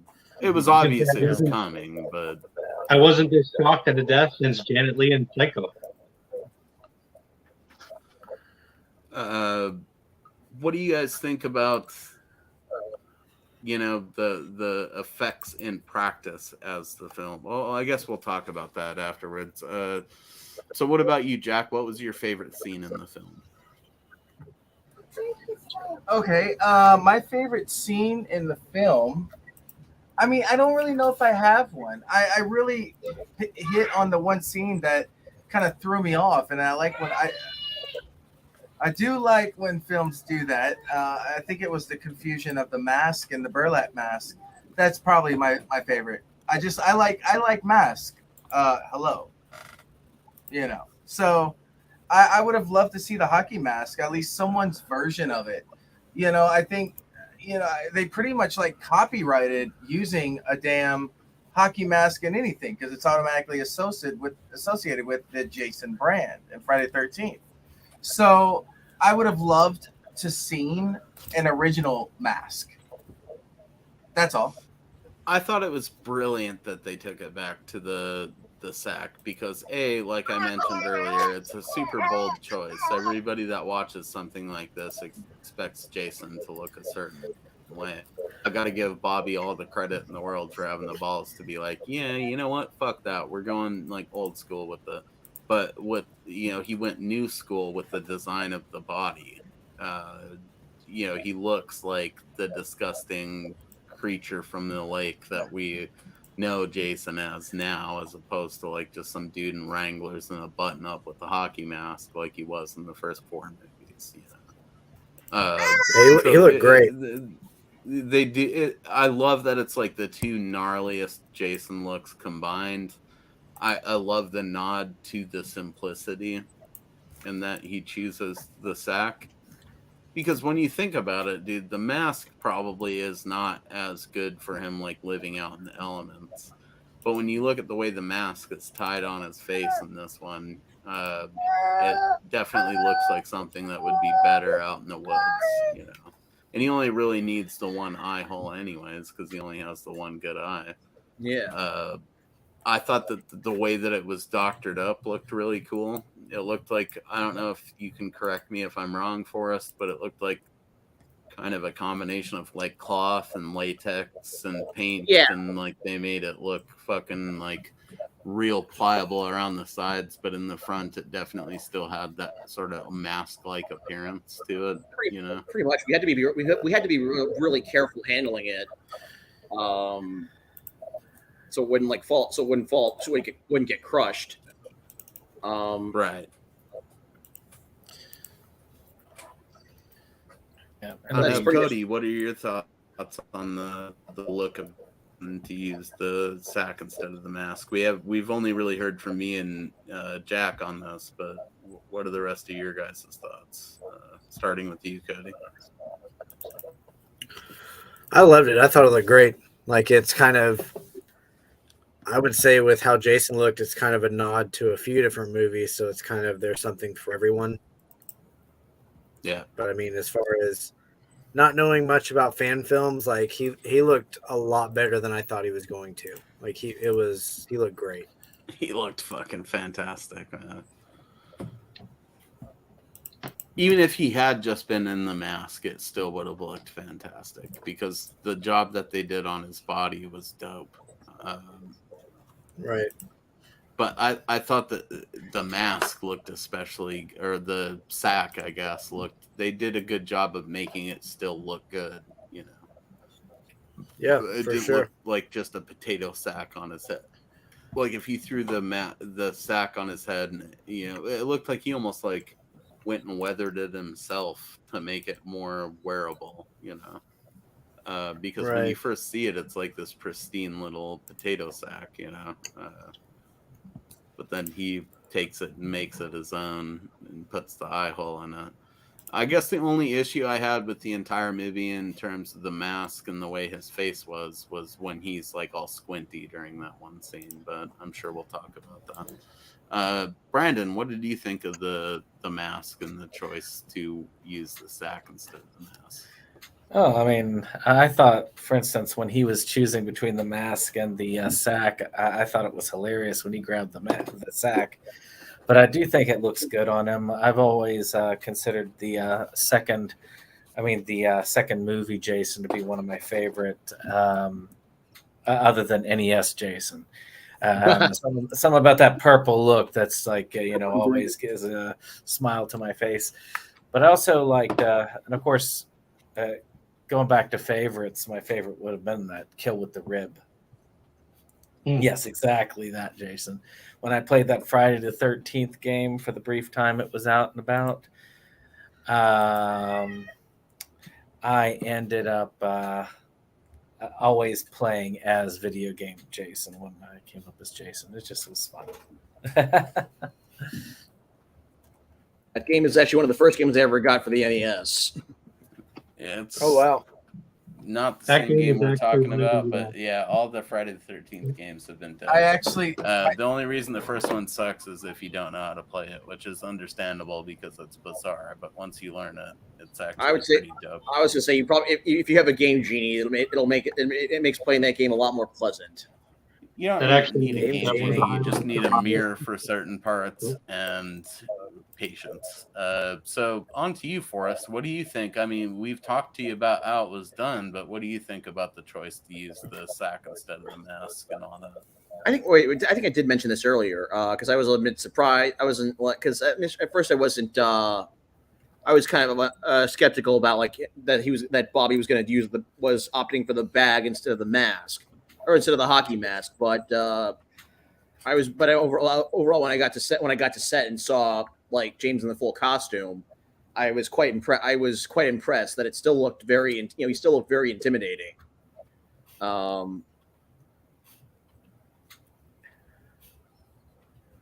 It's kind of, yeah, and yeah, I do like that they yeah, like you were saying, they takes the two gnarliest forms of Jason and puts them together.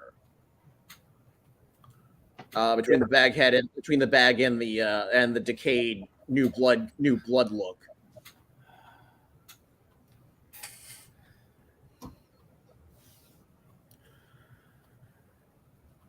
Let's go to Ryan. What do you think, man? So yeah, no, basically what everybody else has already said. The Baghead Jason, I'm not a huge fan of the second movie, but I love the look of Baghead Jason. So to see Baghead Jason with what is arguably the best looking Jason in the franchise, which is New Blood. Yeah. The two of them combined, it really, not gonna lie, part of it really made me wish that maybe they had stuck with the sack. That was creepy. And was. I mean, the hockey mask is iconic, but damn, that's the biggest thing I'll take away from this movie is how cool it is to see, badass zombie Jason still just rocking that sack. Yeah. Oh, Actually, yeah. I should mention just backtracking a bit. I should mention that part of my skepticism towards the baghead, towards bringing back the baghead, was just because I was so, because we're so accustomed to seeing the hockey mask, that to go back to the baghead was a bit of I guess just it's being used to just. I think it's handled really respectfully. it is. Like the way he Yeah. picks the mask up and he has such reverence for it, but then he sees the bag, it's almost kind of like, and then when you see the movie as a whole, it's sort of like, I don't really need the mask to do this. I can just do this casual style. Poke a hole in a bag, put it on my head, and just kill these motherfuckers. Anyway, I do have to quickly interject here. Sorry, Mo. I gave myself till 8:30. I do have to head out. Cody, Brandon, Forrest, Jack's not here, but great to meet you guys. Mo, always a pleasure to hang out with you for a bit. Yeah, And, take care, man. Yeah, Thanks, man, invite for me jumping to- in. Yeah. Overall, would you recommend this to friends of the channel or people that fucking like, Friday the If people 13th? if people like fan films, definitely highly recommend it. It is one of the better ones. If you don't like fan films, probably not. Something like Vengeance, I would recommend to even just general horror moviegoers. You got to be a special kind of person to really love a fan film. And that's not a detriment to fan films. They are fantastic, but just like I would recommend this the same way I would recommend if I know somebody likes cheesy European horror movies. I'm like, oh, well, you got to watch Zombie 5 Killing Birds. Right. To this, it's the same thing. If I know somebody enjoys a fan film or somebody enjoys, some micro budget stuff, 110%. This is a fantastic fan film. But it is That's a fan not film. one you would recommend to your casual Friday fan like you would Exactly, Vengeance, yeah. because it's just not on the same Like I said. level. And unfortunately, that's fantastic true. fan film, but at the end of the day, it is a fan film. So that already limits the audience to it. But for the people that love fan films, definitely recommend. Very cool. I also you have a have good to- night, man. Thanks. I for also have fucking- to. Okay. Well, same question would be posed to you, Brandon. What's where would you rank this? What do you fucking say? Like, you think people need to see this? I think at least fans of Seaver stuff should see it too, because it's Bobby and because there are appearances by a couple of Seaver regulars in it. We got Desiree Seisha in there as the photographer lady at one point, and then Shawnee Ramone plays their brother. The one dude's brother. Wasn't Chris supposed to be on it? And he Chris couldn't was make it supposed to last play minute. a What he character, supposed to but his be? grandma died. Yeah, unfortunately. That's right. And it was one of those COVID deaths where it just wasn't pleasant. Right. So I also agree with on multiple things. Like one, I will have to duck out myself because of time constraints. This was kind of last minute for me, but I wanted to get in on it because I did enjoy the film, and I like a good fan film under most circumstances. But I do think that if somebody does not like fan films, like if they're just like they only want the big studio treatments, they're going to dislike it. But I think that, but I think if you like a low budget films or you like low budget horror, you'll be impressed by this, and you would you should enjoy it.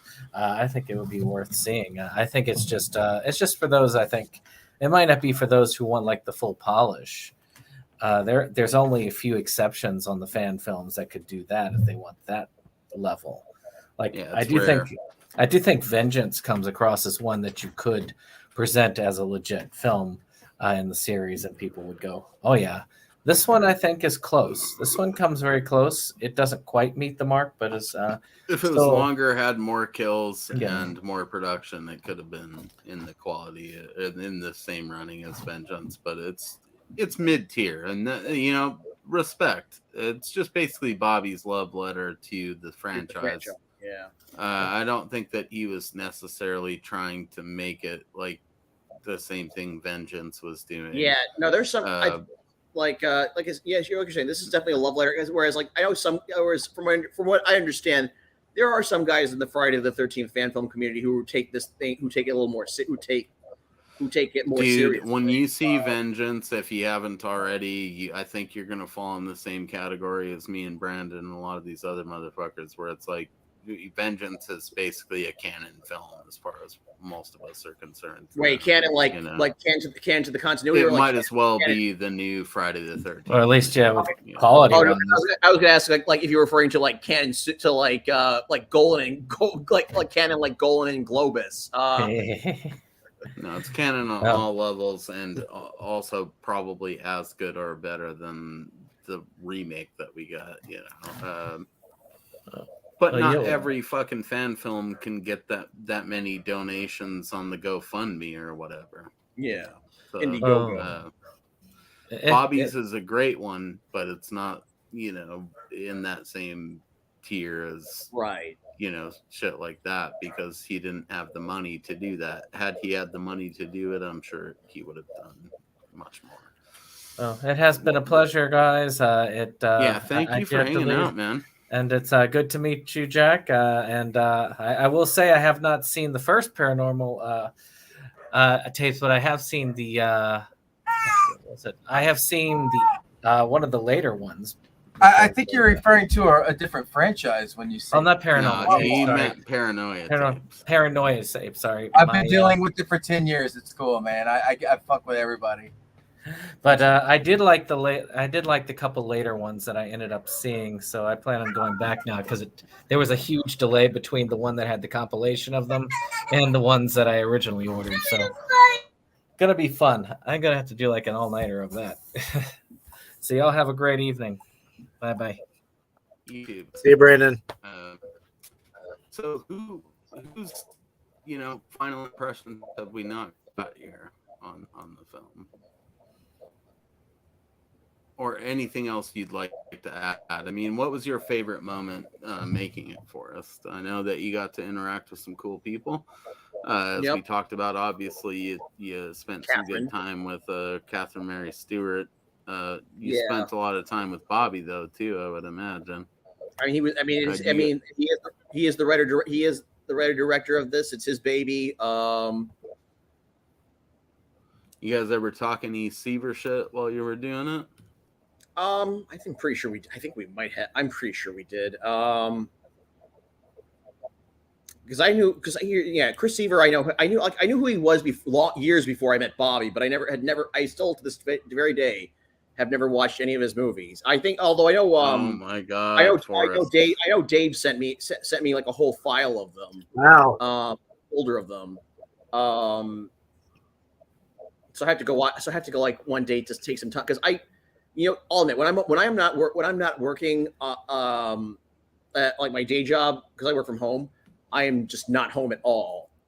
Because it's like I work 8 hours in front of a computer at my dining room table, and I'm like, I need to get the hell. Out like going to sports games or actually watching movies in the theater, and you're just not doing the kind of stuff that we're doing. Yeah, or I'm getting my hearing destroyed at some metal show. Or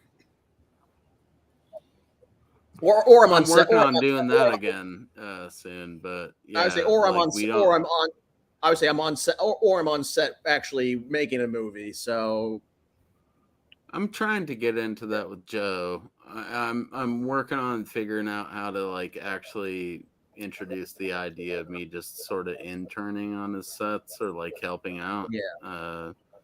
I'm not trying to get in front of the camera. I'll be so jealous if you do that. I mean, I'm not. I really don't like being on camera, actually, but because I do some. I will. Because I do some acting, but I'm not looking to become a lead. I'm happier being either a character actor or an extra.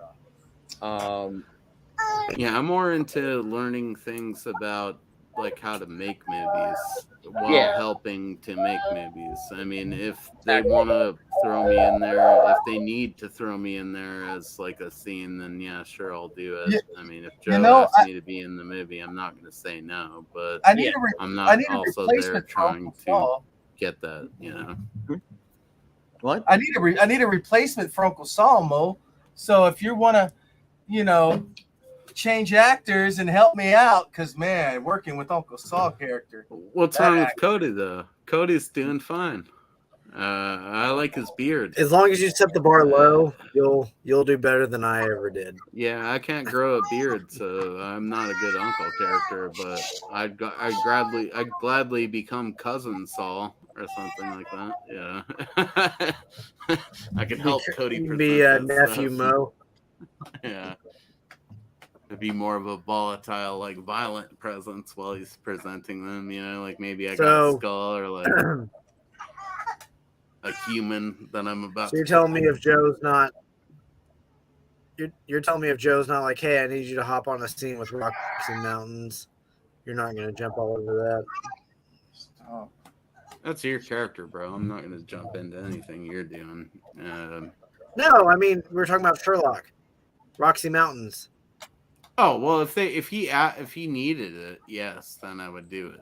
But you know, We what need I'm you for a saying, hot tub that's scene. not at all my aim to doing it. I'll be your ass double. I just want to hang out and fucking like. That sounds good, Jack. I think that we could use that because actually, I know we can use that. Yeah. The point is, yeah, I'm not really interested in being an actor, you know, but I Hey, you know love what? making movies. I'm You just never not. know. I'm just not interested in being a star. That's, you know, I enjoy acting. I just don't want to. I just rather not be Yeah, a star. I don't even know if I enjoy it. I'd rather honestly not be on camera. You know, Yeah. But you're so I- handsome. the one short film that I did make, which was called Midnight Machete Massacre, was pretty fucking cool, and I Oh, was that trash? not I in it remember for it. 1 second. Yeah, it was trash for sure. I'm If kidding. you ever saw it, but it is pretty much just, you know, what you would I just want to make fucking gore and watch movies. You know, I don't want to Yeah. really be on camera. That's not my thing. I will do it. You know, like Cody said, if you know, Joe was like, "Oh, we need a dude to do this thing," then of course I would do it. But I would try to find every other option to not do it. You know, like, I can't Cody only do it? Or is there not someone you can get to like just shoot it? And I'm send it I'm in? messing with you, Mo. Cody is Uncle Saul, and he actually reprises his role in Oh, I know Amityville. it. Yeah, I would never fucking step on that. I'm just messing with Cody because Cody has a bigger heart than I do, and I see his reaction. But hey, Forrest, question: you ever had a stalker? Nope. No, I'm not that big. I'm not that big enough. I'm not that big a name. You don't have to be big. Apparently, I have. I've had a stalker of my own. He sent me a couple of fan films here. Oh yeah, I saw that. Did you find out who your secret admirer is? I never did actually. He's a real creep. Yeah, it just never happened. But I don't know. I feel like you all of a sudden get a package of like bootleg of like fan films and bootlegs or like foreign releases. It's got to mean something, right? That's a got a couple of them I feel like are it's a these. I feel like that is a premise in of itself for a movie, for a Right. horror movie. I'm a little bummed One of the that things I got. my is stalker actually, though, didn't send me the fan films. this season of the Witch fan film here, which Yeah. is actually pretty rad. Definitely something we'll be discussing on one of these segments in the future. I was gonna say, and then we also got the Haddonfield Nightmare, which is an H2O fan film. So yeah, if it's I would say if you know where I can watch these online, I'd love to know. if we can't find them, we'll upload them for you, bud, and we'll do it up. Also, he just sent a bunch of variants of stuff. Like we got some variants of Halloween Kills here, which was pretty cool, I suppose. Nice. One of my favorite things in it is this copy of Halloween 3 that just bills it as its own thing, you know. Season of the Witch, the most despised sequel in history that became the most cherished, you know. So that stuff's good. I honestly, out of all of Halloween films, Season of the Witch is my shit. Like it's I love it. It's a fun movie. Probably one of my most least favorite ones is this one here, which is Halloween 6, The Curse of Michael Myers, and Wait, is that the this one is basically just is that the the Scream theatrical or Factory producer's cut? art on a DVD, but still pretty cool. All right. That's not the producer's cut. But have you All watched right. the producer's cut? Yeah, actually, that one I've seen in theater. Actually, that one I managed to catch in 35 millimeter once. This one I was stoked on because you don't see that art very often or at all. Yeah. So that's pretty cool. I should mention that I used to host a radio show when I was in high school. I hosted a radio show with this girl who lived in the Myers house on Halloween 6. Apparently, her family made some good money off the movie. Aaron, go. Oh, that's cool. Yeah, that's rad, dude. Yeah. So we want to wrap up Halloween. on this? Honestly, is not my preferred franchise. I'm a Friday the 13th kid. For me personally, if you're just talking about just standalone, the original movies, like standalone movies, I would take Halloween over any Friday the 13th movie. But if you're talking as a franchise, like franchises overall, I will take Friday the 13th. Wait, here's what I recently got. This is Halloween Blu-ray, and it's called the Loomis Trilogy, and it's 4, 5, and 6. 6, yes. Now it should be called the Jamie Trilogy. In all honesty, Yeah, but Jamie gets like into the first 20 minutes of 6. So yeah, but I believe I believe they call it back. Although I know it's like most fans usually refer to it as the Thorn Trilogy. yes, the Thorn. Yeah. Although for me personally, I call it the Salt Lake City Trilogy because all three of those were filmed in Salt Lake City. So it's the Mormon trilogy. The Mormon, the I want more wives than just one trilogy. Yeah. I actually did work on a film. Years ago. I worked on a student film with Don Shanks, who played Michael in 5. Well, I mean, obviously, Resurrection is your favorite, obviously, because that's the best one in the whole entire franchise, right? I just don't like Michael Myers that much. I don't know. Freddy and Jason were always cooler. You know what? We aren't friends. They disagree. Michael is fucking hardcore overrated, dude, for most of it.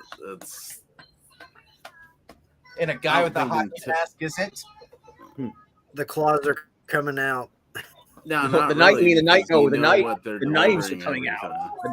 The knives out. This, by the way, I'm not hurting my child. This is the only way to calm her down. Dude, You hear Michael this? I believe you. I believe you. will always be forever the most Halloween will always be the most overrated fucking franchise to me and I get why people like it. Ooh, it's cool. It was edgy. It was the nameless evil.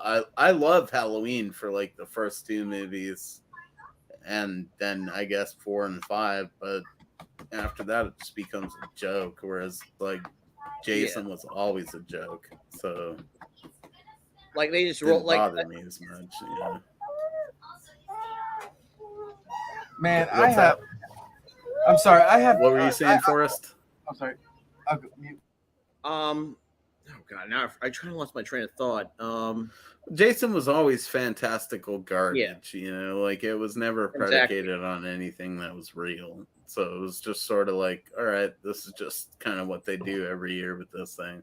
Yeah, they just Halloween got great. felt smarter, but got dumber. If that makes sense. No, that's the problem. No, I know. I feel that way about both Halloween and Nightmare on Elm Street. I think the original movies in both franchises are better than Friday the 13th or any of the sequels. But if you're talking as a franchise, but if you're talking franchise, if we're talking, franchises overall than Friday original the Elm 13th Street wins. or like Freddy's Revenge, they destroy Jason. Yeah. But if you're Same talking thing with franchises overall, Halloween. then Friday the 13th wins because it's always because they just always get they kind of relish in the it was always because actually Friday the 13th was always kind of always schlock, and they revel in it. Yeah, exactly. Reveling in the schlock, just diving into it with the hockey mask and the dumb kids, and whereas like, I think bubbling in it like a hot tub, where Michael Myers tried to take like a more Hitchcockian route to it, I guess. Yeah, because and it works I think really Halloween well for the first two movies, but after that, it's sort of like, okay, it's just a dude in a Shatner mask. Yeah, because I think Halloween and Nightmare on Elm Street, the original movies, set the bar so high that the sequels were kind of it was inevitable for the sequels and the reboots to just not measure up. Well, See, I'm you one know of what? those weird kids that really loves Freddy's Revenge, so I disagree with that to a point, But to me, Freddy's Revenge is kind of like Halloween 3 in that it's a good movie in that it may not be part, it's maybe not a proper sequel, but it's good on its as a standalone. Yeah, it's not the best Freddy movie, but it's still a really good movie. It was almost like it was made for TV. Me and my girlfriend, we watched them like in sequence. She's never seen them in sequence or anything. Right. And going from it just went from like super dark, like the franchise to a cartoon. Yeah, well, a cartoon, but more like, fucking Freddy is telling kids bedtime stories and shit with the marketing. He wasn't scary by Freddy's Revenge. It was just a movie to have. I fully disagree that Freddy's Revenge, the way the movie plays out is still just as horrifying. It's just it's still the dark period, the dark age for Freddy. But I think it's kind of more Freddy around. was fucking gross back then, Like even the poster, I still have it on the back of my bathroom wall. I see it every time I take a piss. It's like the man of your dreams returns or whatever, And it's like even just that tagline is genius, I think Freddy's Revenge, in a lot of ways, is better than the first movie. Oh no. No, I wouldn't go that far. No, absolutely not. Movie. She disagrees too. But no, I think the franchise. If we remove nostalgia from if we remove nostalgia and personal taste from it, they go harder in Freddy's Revenge than they do. Okay, in the first one, but my question, Mo, as a fan of that, alone would raise it maybe slightly above the first one. Have you seen Mahakal? I don't know what that is. The Bollywood Nightmare on Elm Street? Okay, no. I had no idea there was even a Bollywood Nightmare on Elm Street. Really? I need to see it now. Papa Goody is Child's Play. I own them, and they're hard to watch. Honestly, I'm sure. I never got it. My mom likes Bollywood movies. I can't get into them. Some of them are pretty great, just to watch at least. Just to see what the fuck was going on down there. But I think the Indian Thriller is the most famous version of that stuff that's available to us. I think it's hilarious how they just have random dance sequences during a kill. Like Nancy, I'm gonna kill you.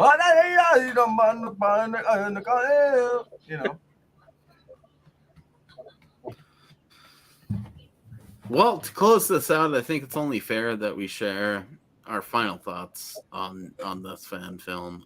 Cody, I'm gonna go ahead and leave this in your hands. You share your final thoughts on the fan film, and then you just pass it around the room to Forrest and to this dude, Jack. Right. Jack Attack. We'll come up with something. Some other stuff we can do with that. Apple Jacks. Yeah, or just Jack. Hmm. Literally just Jack. Just Jack. has zero bearing on anything we'll ever do, but I'm firmly excited about it. There we go. Where are you at? Hold on, guys. I'm sorry. I got to tell my son to get out because we are almost done. Who the what now? Oh, he's just telling his son that we're almost done recording. Oh, cool. So again, what's your thoughts, Cody? I liked it. I mean, going back to earlier, haven't done much with fan films, but it left me wanting more. I was thinking there'd be more to it. The short runtime makes me hope for a sequel. I enjoyed the ending. I really, really liked how Jason looked. I like that he had an idea, but he had a choice between the burlap sack and the mask. And kind of like going back to part 3, he chose the mask over the sack.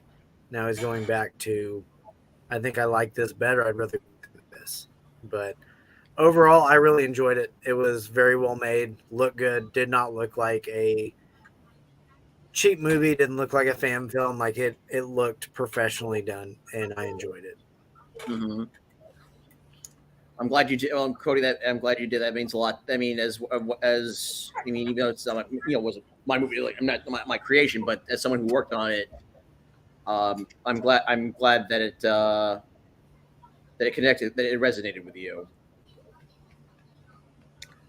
I guess I'll go next. Yeah.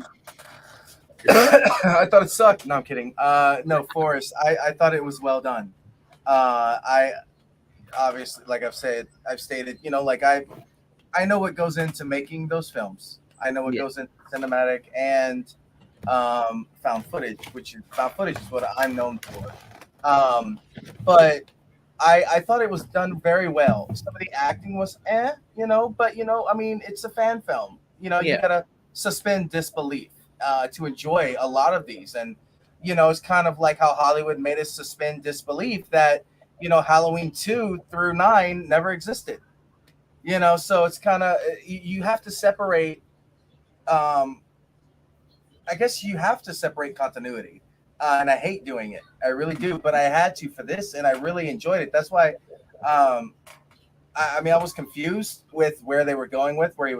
But as a writer, I kind of agree with Mo with some of the dialogue. But, I mean, the characters, those two main ones in the beginning, you just thought they were just, it was just this, a cute couple.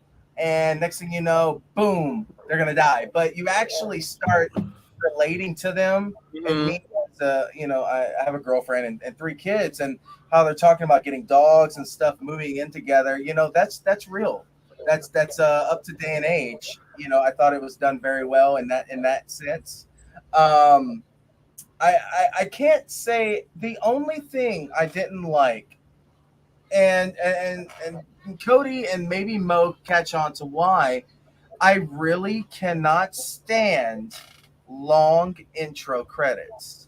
I can't stand music over stuff that's not being. I like it if it's done right. Like this one did it right. It felt like an old 80s movie. I mean, it was entirely pointless to the rest of the film, but knowing Bobby and knowing us and our preferred aesthetic, I really loved it.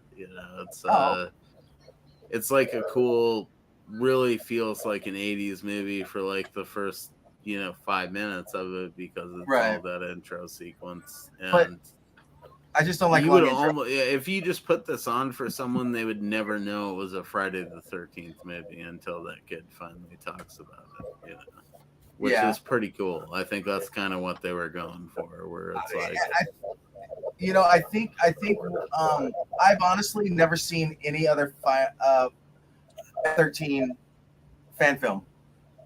I have not. It's not that I refuse to, but in a sense, I refuse to, because. Dude, we've got some stuff to show you. Oh God, yay! I'm so excited. But what I hate is watching a film and being upset at the film because they ruined a character that I've admired my entire life.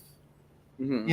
That's something like that. Like if someone made a shitty Michael Myers film, I'd message the filmmaker and be like, "Listen, good job on getting something completed.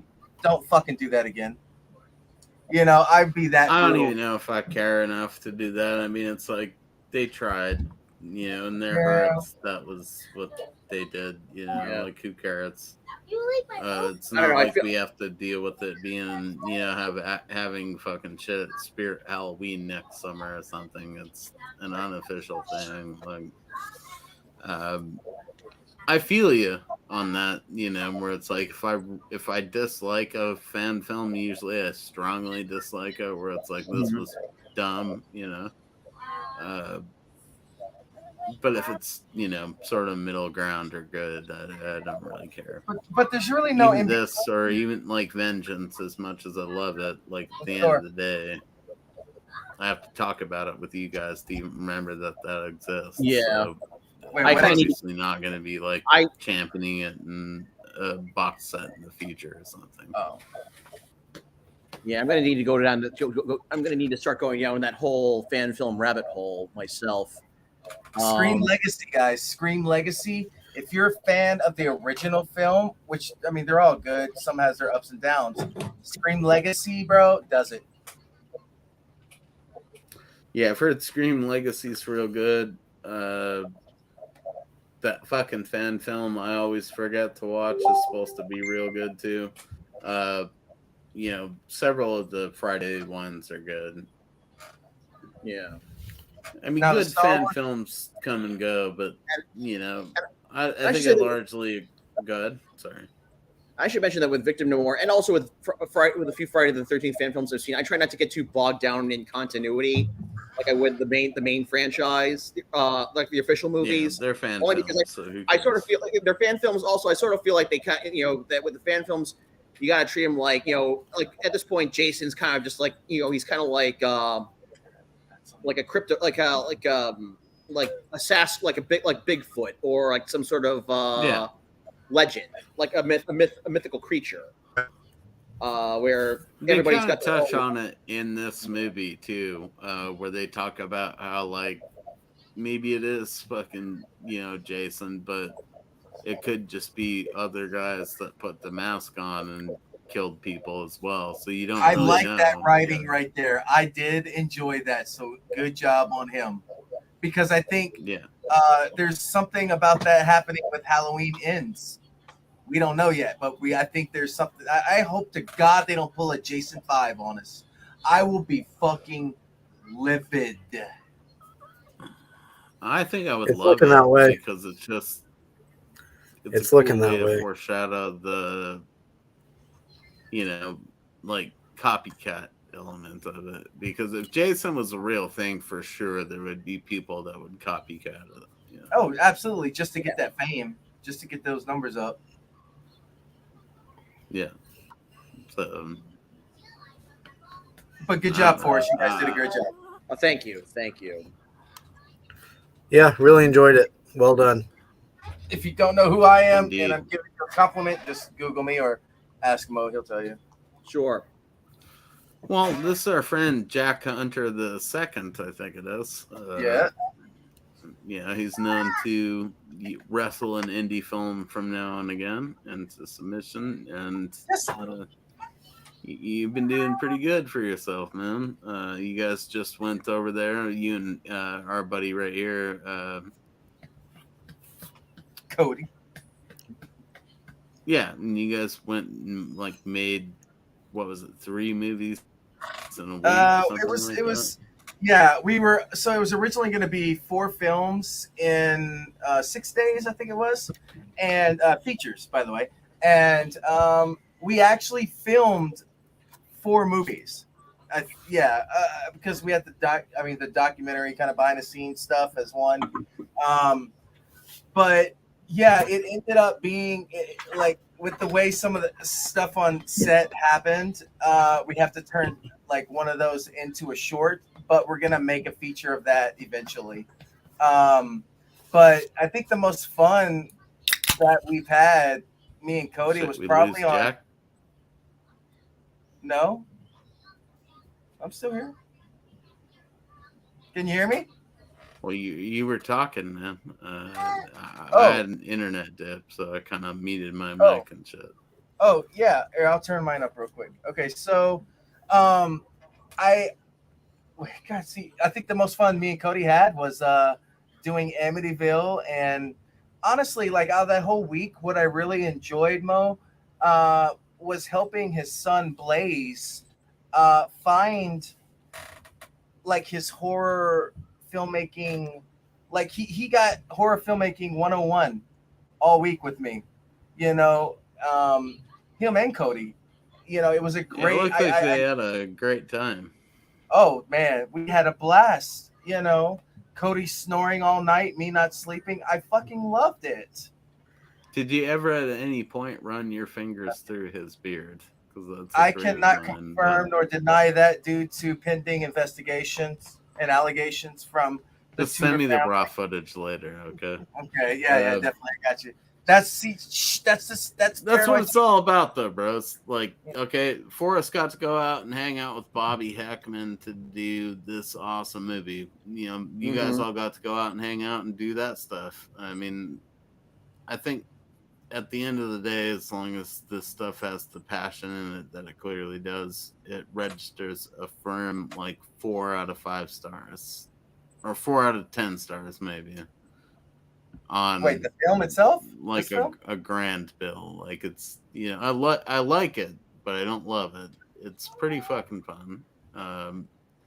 You know, it's just like a cool little jog into, you know, some sack-headed Jason side story. I really like the way Jason looks. I think the effects were done really well. I think that scene where like he pulls his rib out of him and then Jason takes it away from him and like stabs him with it is particularly disgusting. I don't know if any of you guys felt that as well, but every part of Jason, like that rib, just looks like it would be like a rotten tooth, you know, that you were being stabbed with. It's like fully disgusting, you know, like a shark tooth. Yeah, it's just gross. So maybe that's that for me, but I think that's a good bow on it right there. Pretty much. Yeah. I don't know if there's any of us that would say this is the best Jason fan film ever made, but I think there's plenty of us that would say it's a fucking solid one. Yeah. I can say it because I've never seen one. So Forrest, that's the best Jason fan film I've ever seen. Oh, I can't also. It was the only one, but to make it sound better, it was the best one I've seen. So you can quote me on that. It's hard to beat Vengeance. We'll do. The more I think, I don't want to watch it. I don't want to watch that one. And the sequel, I think my buddy actually plays Jason, but why when I talk you want to run in? Okay, you hold should on. watch it, bro. Yeah, I should, but it's just like I think what really upset me about those films, and I'm sure they're high quality, great films, was the fact that some of their characters or their actors were charging people like $25 for a selfie at conventions and stuff. I don't think that's right. They gotta get there. It's, you know, I don't think that. I mean, those people probably. I mean, maybe in like fan circles they are, but like they're not like names.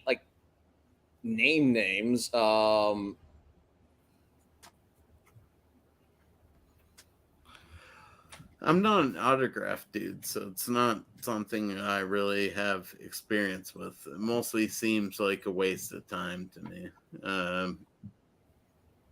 I go to cons for like the Q&A panels that they host, and the experience I try to get of just going and seeing stuff and meeting. Yeah, people. I mean, for me, I see getting autographs as kind of as just more just. I mean, I'll go for the Q&As. But also there's people that all they do is go to cons and stand in line to get autographs. I know people. Okay, living here in New York, I know people who like they will stand outside like wherever like outside television studios or wherever. Where like just to take selfies with celebrities. For me, it's like if I'm going to meet someone who's been in movies or television or like or they make music that I listen to, I want to actually. See, dude, if we ran Like, for into each example, other at a convention, Forrest, the first thing I'm gonna do is be like, "Oh, bro, let's go like back to my car," and I'll probably roll like a blunt once we get back there. And if you want to smoke it, that's cool. If you don't, whatever. But it would just be like we'd go back to my car and we'd spread out our fucking shit like onto my car and be like, "Look at all this cool stuff we got." And then after that, it's just whatever we do. Like we're linked up, so you can send me a message, and I'll be like, I'll meet you at the taco trucks, and we check out stuff that we each buy. I mean, I love conventions. It's the best times that you can have, but you have to be willing to be like a social dude. If you're going to be like some weird homebody fucking button beetle, you just gotta fucking set it out, I guess. I don't know. Like Cody, if we met at a fucking thing, we would just do exactly what I just said, and then we'd be off to the races. We'd just be, But with me, it would be autographs and selfies, and I'd be like, "Yo, you got the weed?" Oh no, sure. I would rub my beard. I do autographs. For me, it's like autographs, photo, and if they have a moment, maybe chat with them. Like for example, a few months ago, I was at WinterCon here in New York, and I did meet and greets for Nick Castle, who played Michael Myers in the original Halloween. He also directed The Last Starfighter with Catherine Mary Stewart, and it's true. Yeah, and he also actually Jake from our very own Jake Varney. He worked with him on Major Pain. But I met him. I got a photo with him. He signed my Halloween Blu-ray. But I sat down with him for a bit and chat. And nice. One of my favorites. But I got an autograph. I got a picture with him. But I also talked to him for a little bit before another fan came. Just like telling him how much I appreciated his work, and then how his work made me want to make movies. So had a nice little conversation with him. Same with the cast of Aliens when I met them. Like I didn't just like try and get pictures. I was like trying to let them know that. Here's a little secret. I have never been to a horror convention. Oh really? I've been to Comic Cons. What's funny is too here is I on YouTube, if you type in Jason and Freddy together again, you can see me interviewing Kane Hodder and Robert Englund in one place. And he actually made history. Well, his history, because mine was the first interview where he did without gloves. Yeah. Oh wow. Yeah, and it's really cool to like be like, yeah, I was a guy that he didn't wear gloves for. He wears gloves for everyone else. So, but anyways, good film, Forrest. Good job. You guys did great. Thank you very much. And Bobby, if you're watching this, I hope if you're not watching this, I will relay that to him. Well, you tell him the creator and writer of the longest running found footage franchise in cinema history says he did a good job. All right. Which means nothing. Everybody's just like, whatever, Jack, plug yourself. I think that's a good way to end it, don't you think, Mo? Yeah, we're 1,000% ending the stream. Hey. I'm definitely still down to hang out, but yeah, for sure. Fucking live discussion has to come to an end. Forrest, go Yankees. I'm sorry. Yes. This is the podcast version of when, like the end of Mice and Men comes up where it's like, just look at just stare at the flowers, okay? And you're like, you just hold the fucking stare at the flowers. Stare at the flowers. Up to his head and you're like, I'm sorry, buddy. Boom. That's this discussion right now. We're done. But we will see you guys in the next live iteration of this show. Yeah. At some point in the future.